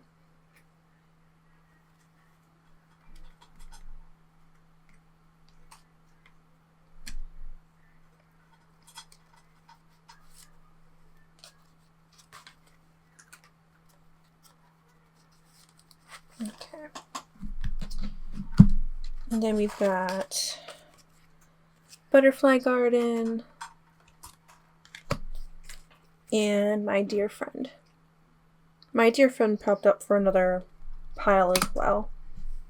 Might have been pile 1. I can't remember. Right away with this Journey card. I think it's what you've been talking about, this chaotic journey that you've been on. But I've had this card pop up before in a past video. And this card definitely makes me feel like when I had said in that one video that she has the reins and she's calmly guiding it along. This, however, even though this image is coming off as calm, or the image, I should say, looks calm, but it's coming off as the opposite, just because of how your reading is. I kind of feel like It's kind of feel like you're trying to remain calm,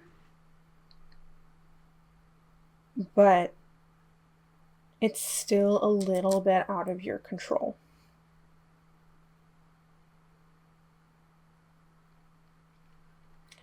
And I think your guides are trying to encourage you to have,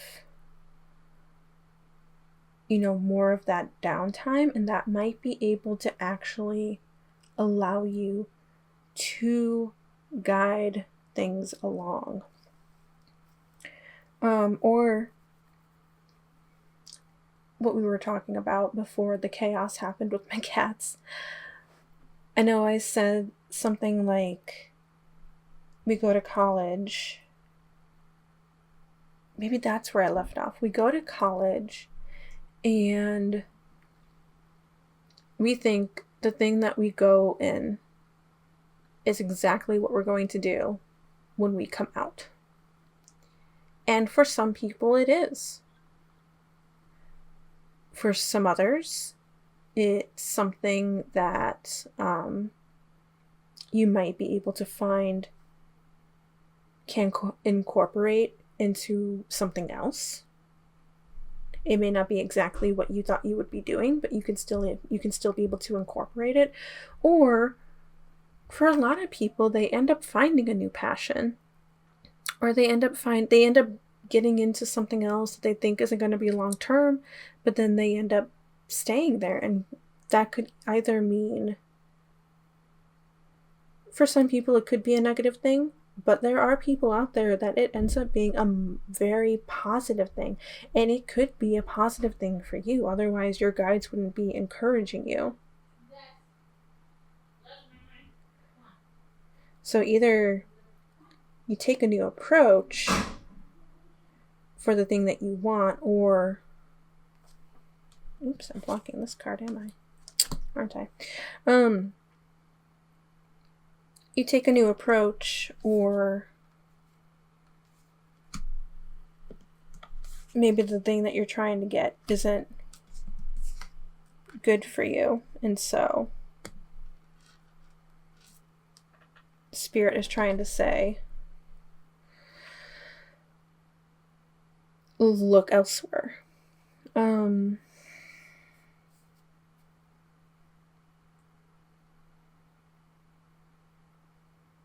Change of seasons right here makes me feel, when I pulled out that card, I thought of cycles. And I think something about cycles came up for another pile as well. But seasons are always changing. We all go through cycles. We all go through phases.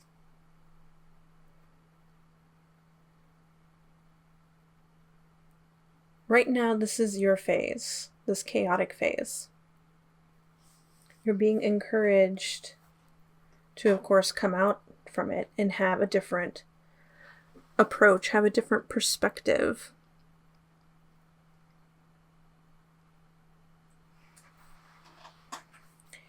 I'm also hearing it's okay to change what you want.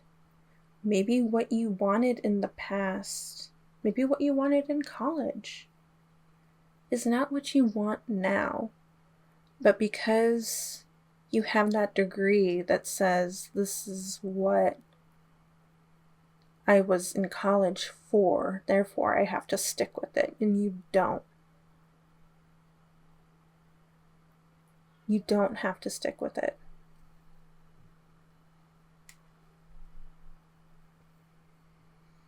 My dear friend, maybe go to a friend for advice, hang out with friends, play with friends.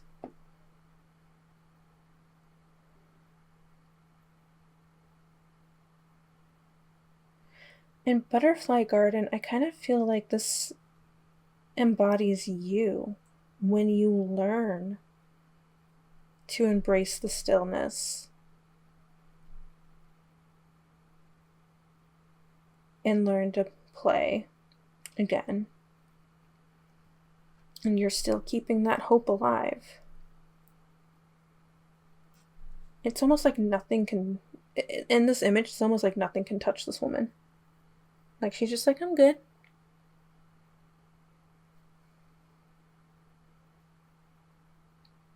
I'm good. I'm a weaver of my own destiny. I'm the orchestrator of my own destiny. And I do it calmly.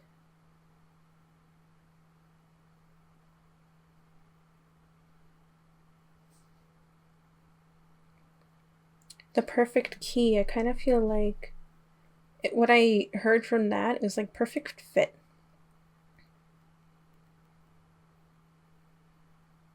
You're going to be finding your perfect fit.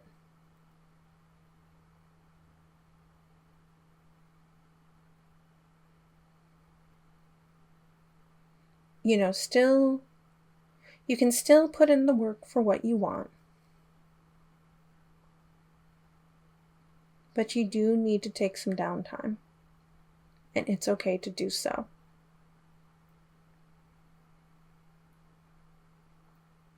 And this goal is going to bloom.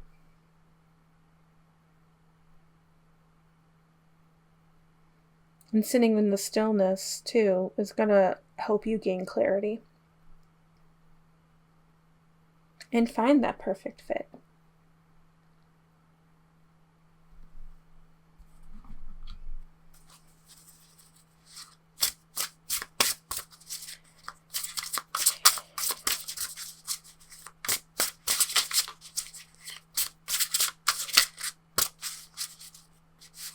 This one wanted to pop out. You've got Rainbreaker. Interesting. You've got reins over here with this girl pulling on the reins of her deer-like animal. I feel like these two are going to come out. Maybe this one as well. Yeah. Rainbreaker.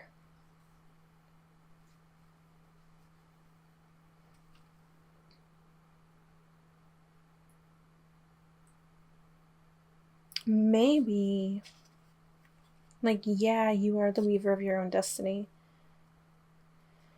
You are the orchestrator of your own destiny. But you're trying to control it too much. You know. You gotta break the reins a little bit and let destiny unfold itself. Let your guides help you out here. Ooh, spring equinox. Immediately I heard rebirth.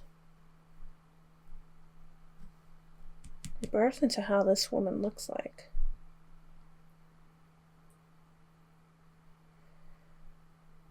And I think it does go along with what I was saying too. Like, it's okay to find something new. It's okay to change what you want.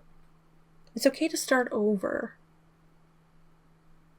You know, we can let this chaotic energy go.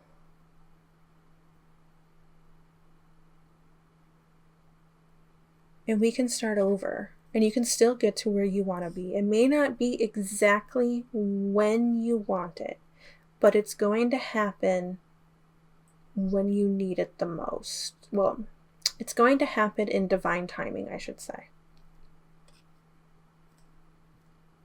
Because I don't want to say when you need it the most, because you could feel like right now you need it the most, but your guides have another plan for you where it's going to be better. Community.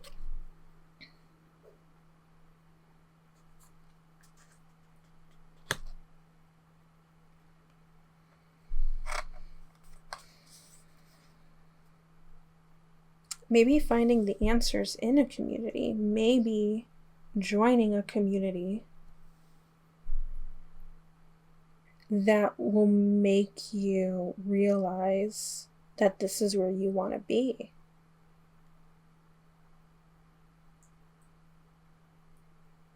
Yeah, I really feel a connection with community and your glow up. Glow up. Where's the glow card? This one? Yeah, glow.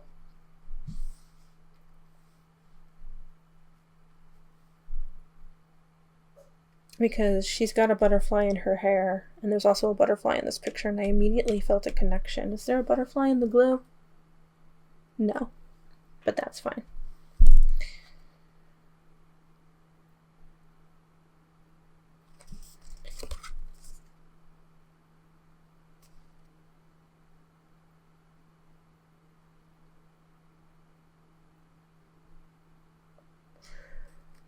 And then last, we have Star Reader. This is one that I was like a little hesitant to pull out. I wasn't sure if it was something that needed to be here, but it's here. Excuse me, I want to go with it. In Star Reader, to me, makes me think of like somebody looking up at the stars and literally being able, it's like a divine kind of work situation, you know, being able to read the stars and predict them, like predict the future kind of thing. And so I'm not saying that you're able to predict the future. I'm just saying, like, looking up at the stars, maybe looking up at whoever you're talking to, whether it's a past loved one, it's God, it's, you know, any kind of God, really, I should say, your guides, anybody. But I'm also seeing like a shooting star go across the night sky when you're looking up. And that makes me think of wishes, which I know we had 8 of Cups and 9 of Cups, I think, pop up. I think. There was something that I knew I laid down and I was like, oh, wishes. They're wishing something. They keep hoping and wishing, that's praying that something will happen.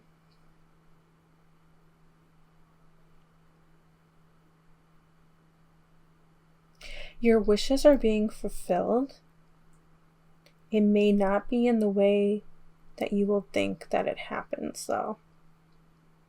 Which is why you need to loosen the reins a bit.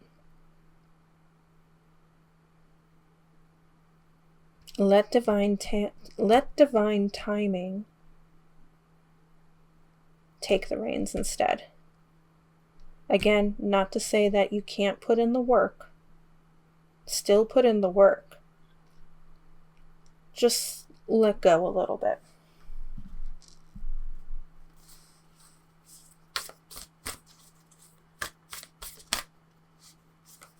Putting these 3 on the bottom wanted to come out. We have step out of your comfort zone. Another pile got this as well. Step out of your comfort zone. For you, meaning step back, like what we've been saying,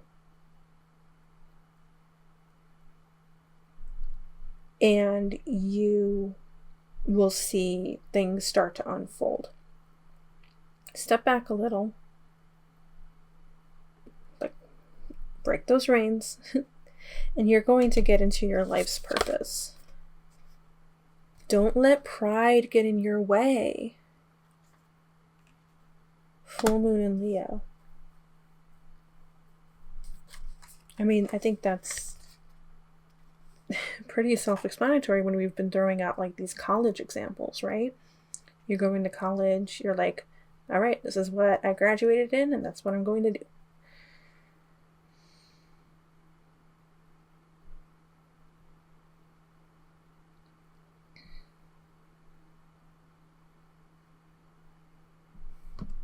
You know, but it's okay to change it up a little bit. Don't let pride get in the way. It's okay to change it up a little bit. Conclusions are within reach. So full moon and eclipse. Wait, was your... Yeah, eclipse.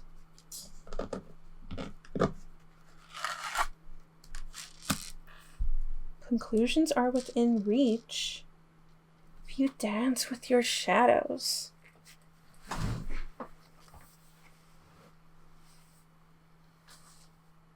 Discover hidden aspects of yourself in the darkness, in the stillness. Okay, I really feel like these three go together.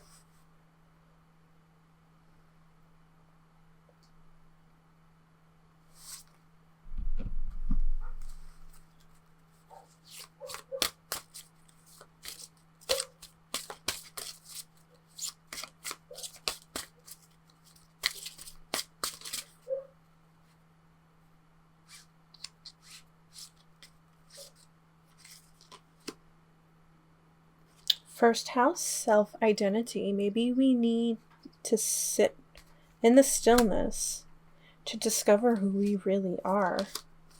We also have conjunction, fusion, and energy. So we sit with that energy, that, you know, that go, go, go energy, right?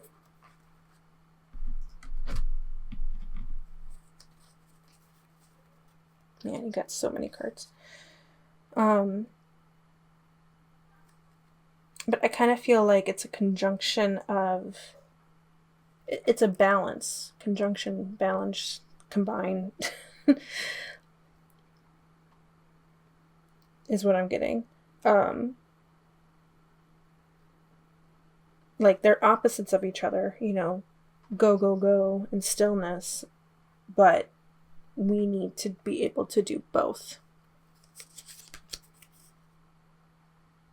South node of the moon, old karma. Okay.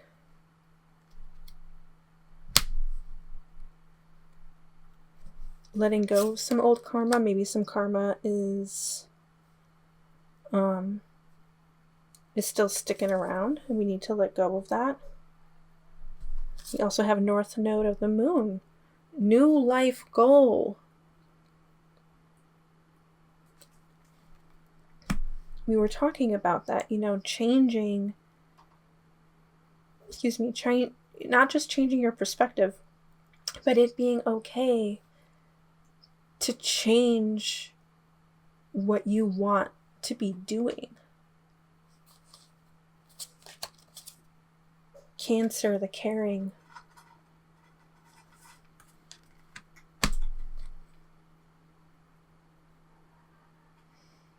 I feel like it's not just the caring for yourself. I also felt like a caring for others. Maybe that is an occupation that may be better suited for you.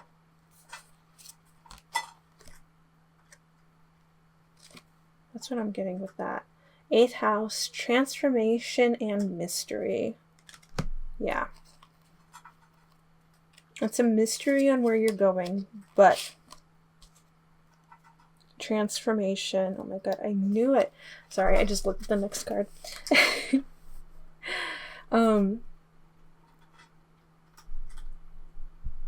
Yeah, transformation and mystery.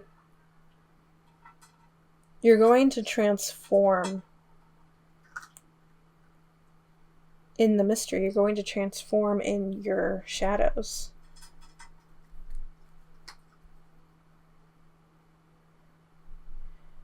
Pluto, shadow and mysticism. I'm talking about. I laughed only because not only were we talking about shadows, Pluto is also in connection with Hades. We were talking about that in the intro. And then we also have square, challenge, and disharmony. That popped up for another reading as well.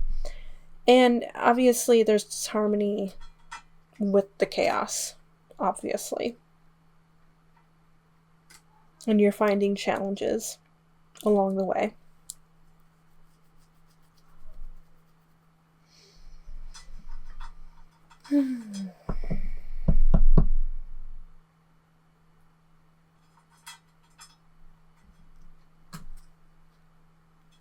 But yeah, new life goal. That really...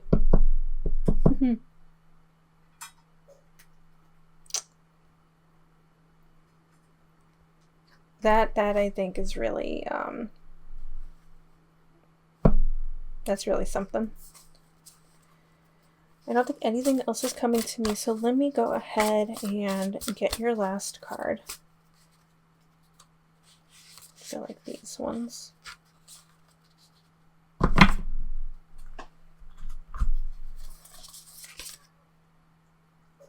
I meet resistance with kindness. I think it was the last pile we talked about kindness to yourself. We also have a butterfly on her back here. I meet resistance with kindness. So obviously we've got some resistance going on with our life goals. Remember when I had said with this one image, if I can find her again, that it feels like nothing can touch her? Meet resistance with kindness. Be kind to yourself, be kind to others, caring for yourself, caring for others. It definitely comes across more as a self thing. But it also feels like she is sitting in her stillness.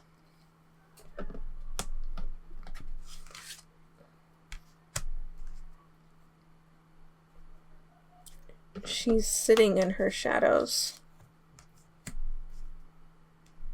Shadow and mysticism. Mysticism could also be another new life goal of yours, maybe for some of you.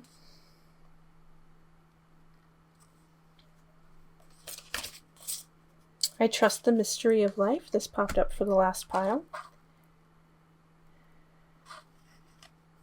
We also talked about mystery, right?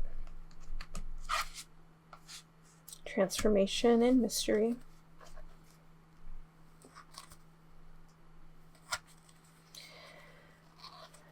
I trust that I don't know the outcome. I don't know what's exactly going to happen in my future. You may be able to weave it. You may be able to orchestrate it, like we've been saying. But we also need to trust in the mystery. Things may not always happen as planned.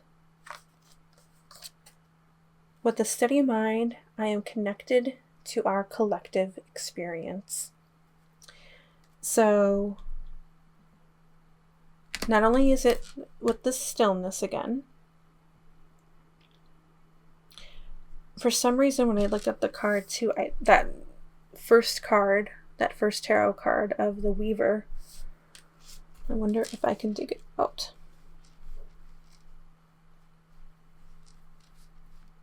Pretty far in there, but I see it.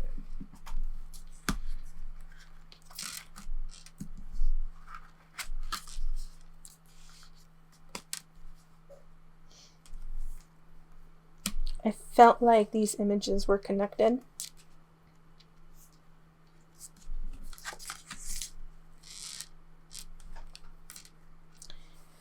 And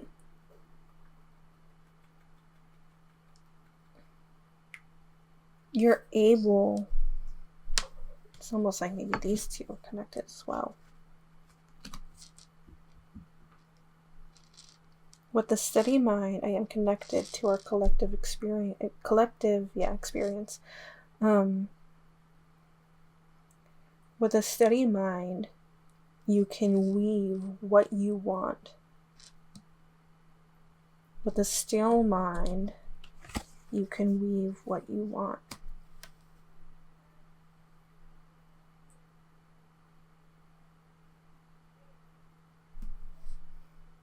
Even if that means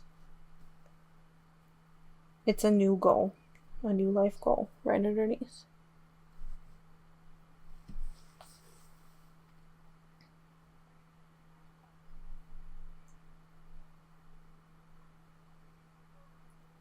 With a steady mind, I am connected to our collective experience. With a steady mind, I meditate, and answers come to me. I connect with my guides. The answers come to me. Maybe you do need to meditate in the stillness. Do what I'm doing right now when I do these readings. I actually listen to the third eye. I literally type in like third eye meditation. And I just have it playing on my headphones as I do a reading. And maybe do that as well. And clarity will come to you.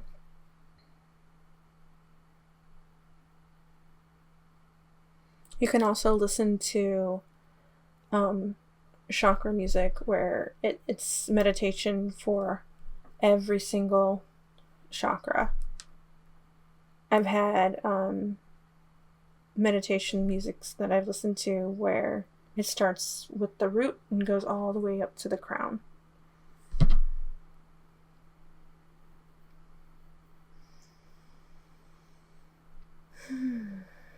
Okay.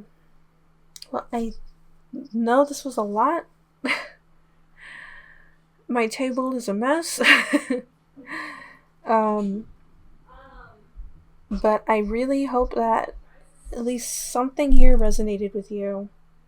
I really hope it helped you out. Remember to take time for yourself. Take time to sit in the stillness. Take time to play. Trust the mystery of life. And you will have an easier time weaving your destiny into existence. Okay, so I wish you guys the best of luck. Thank you so much for watching, and I hope to see you again in the next video. Bye!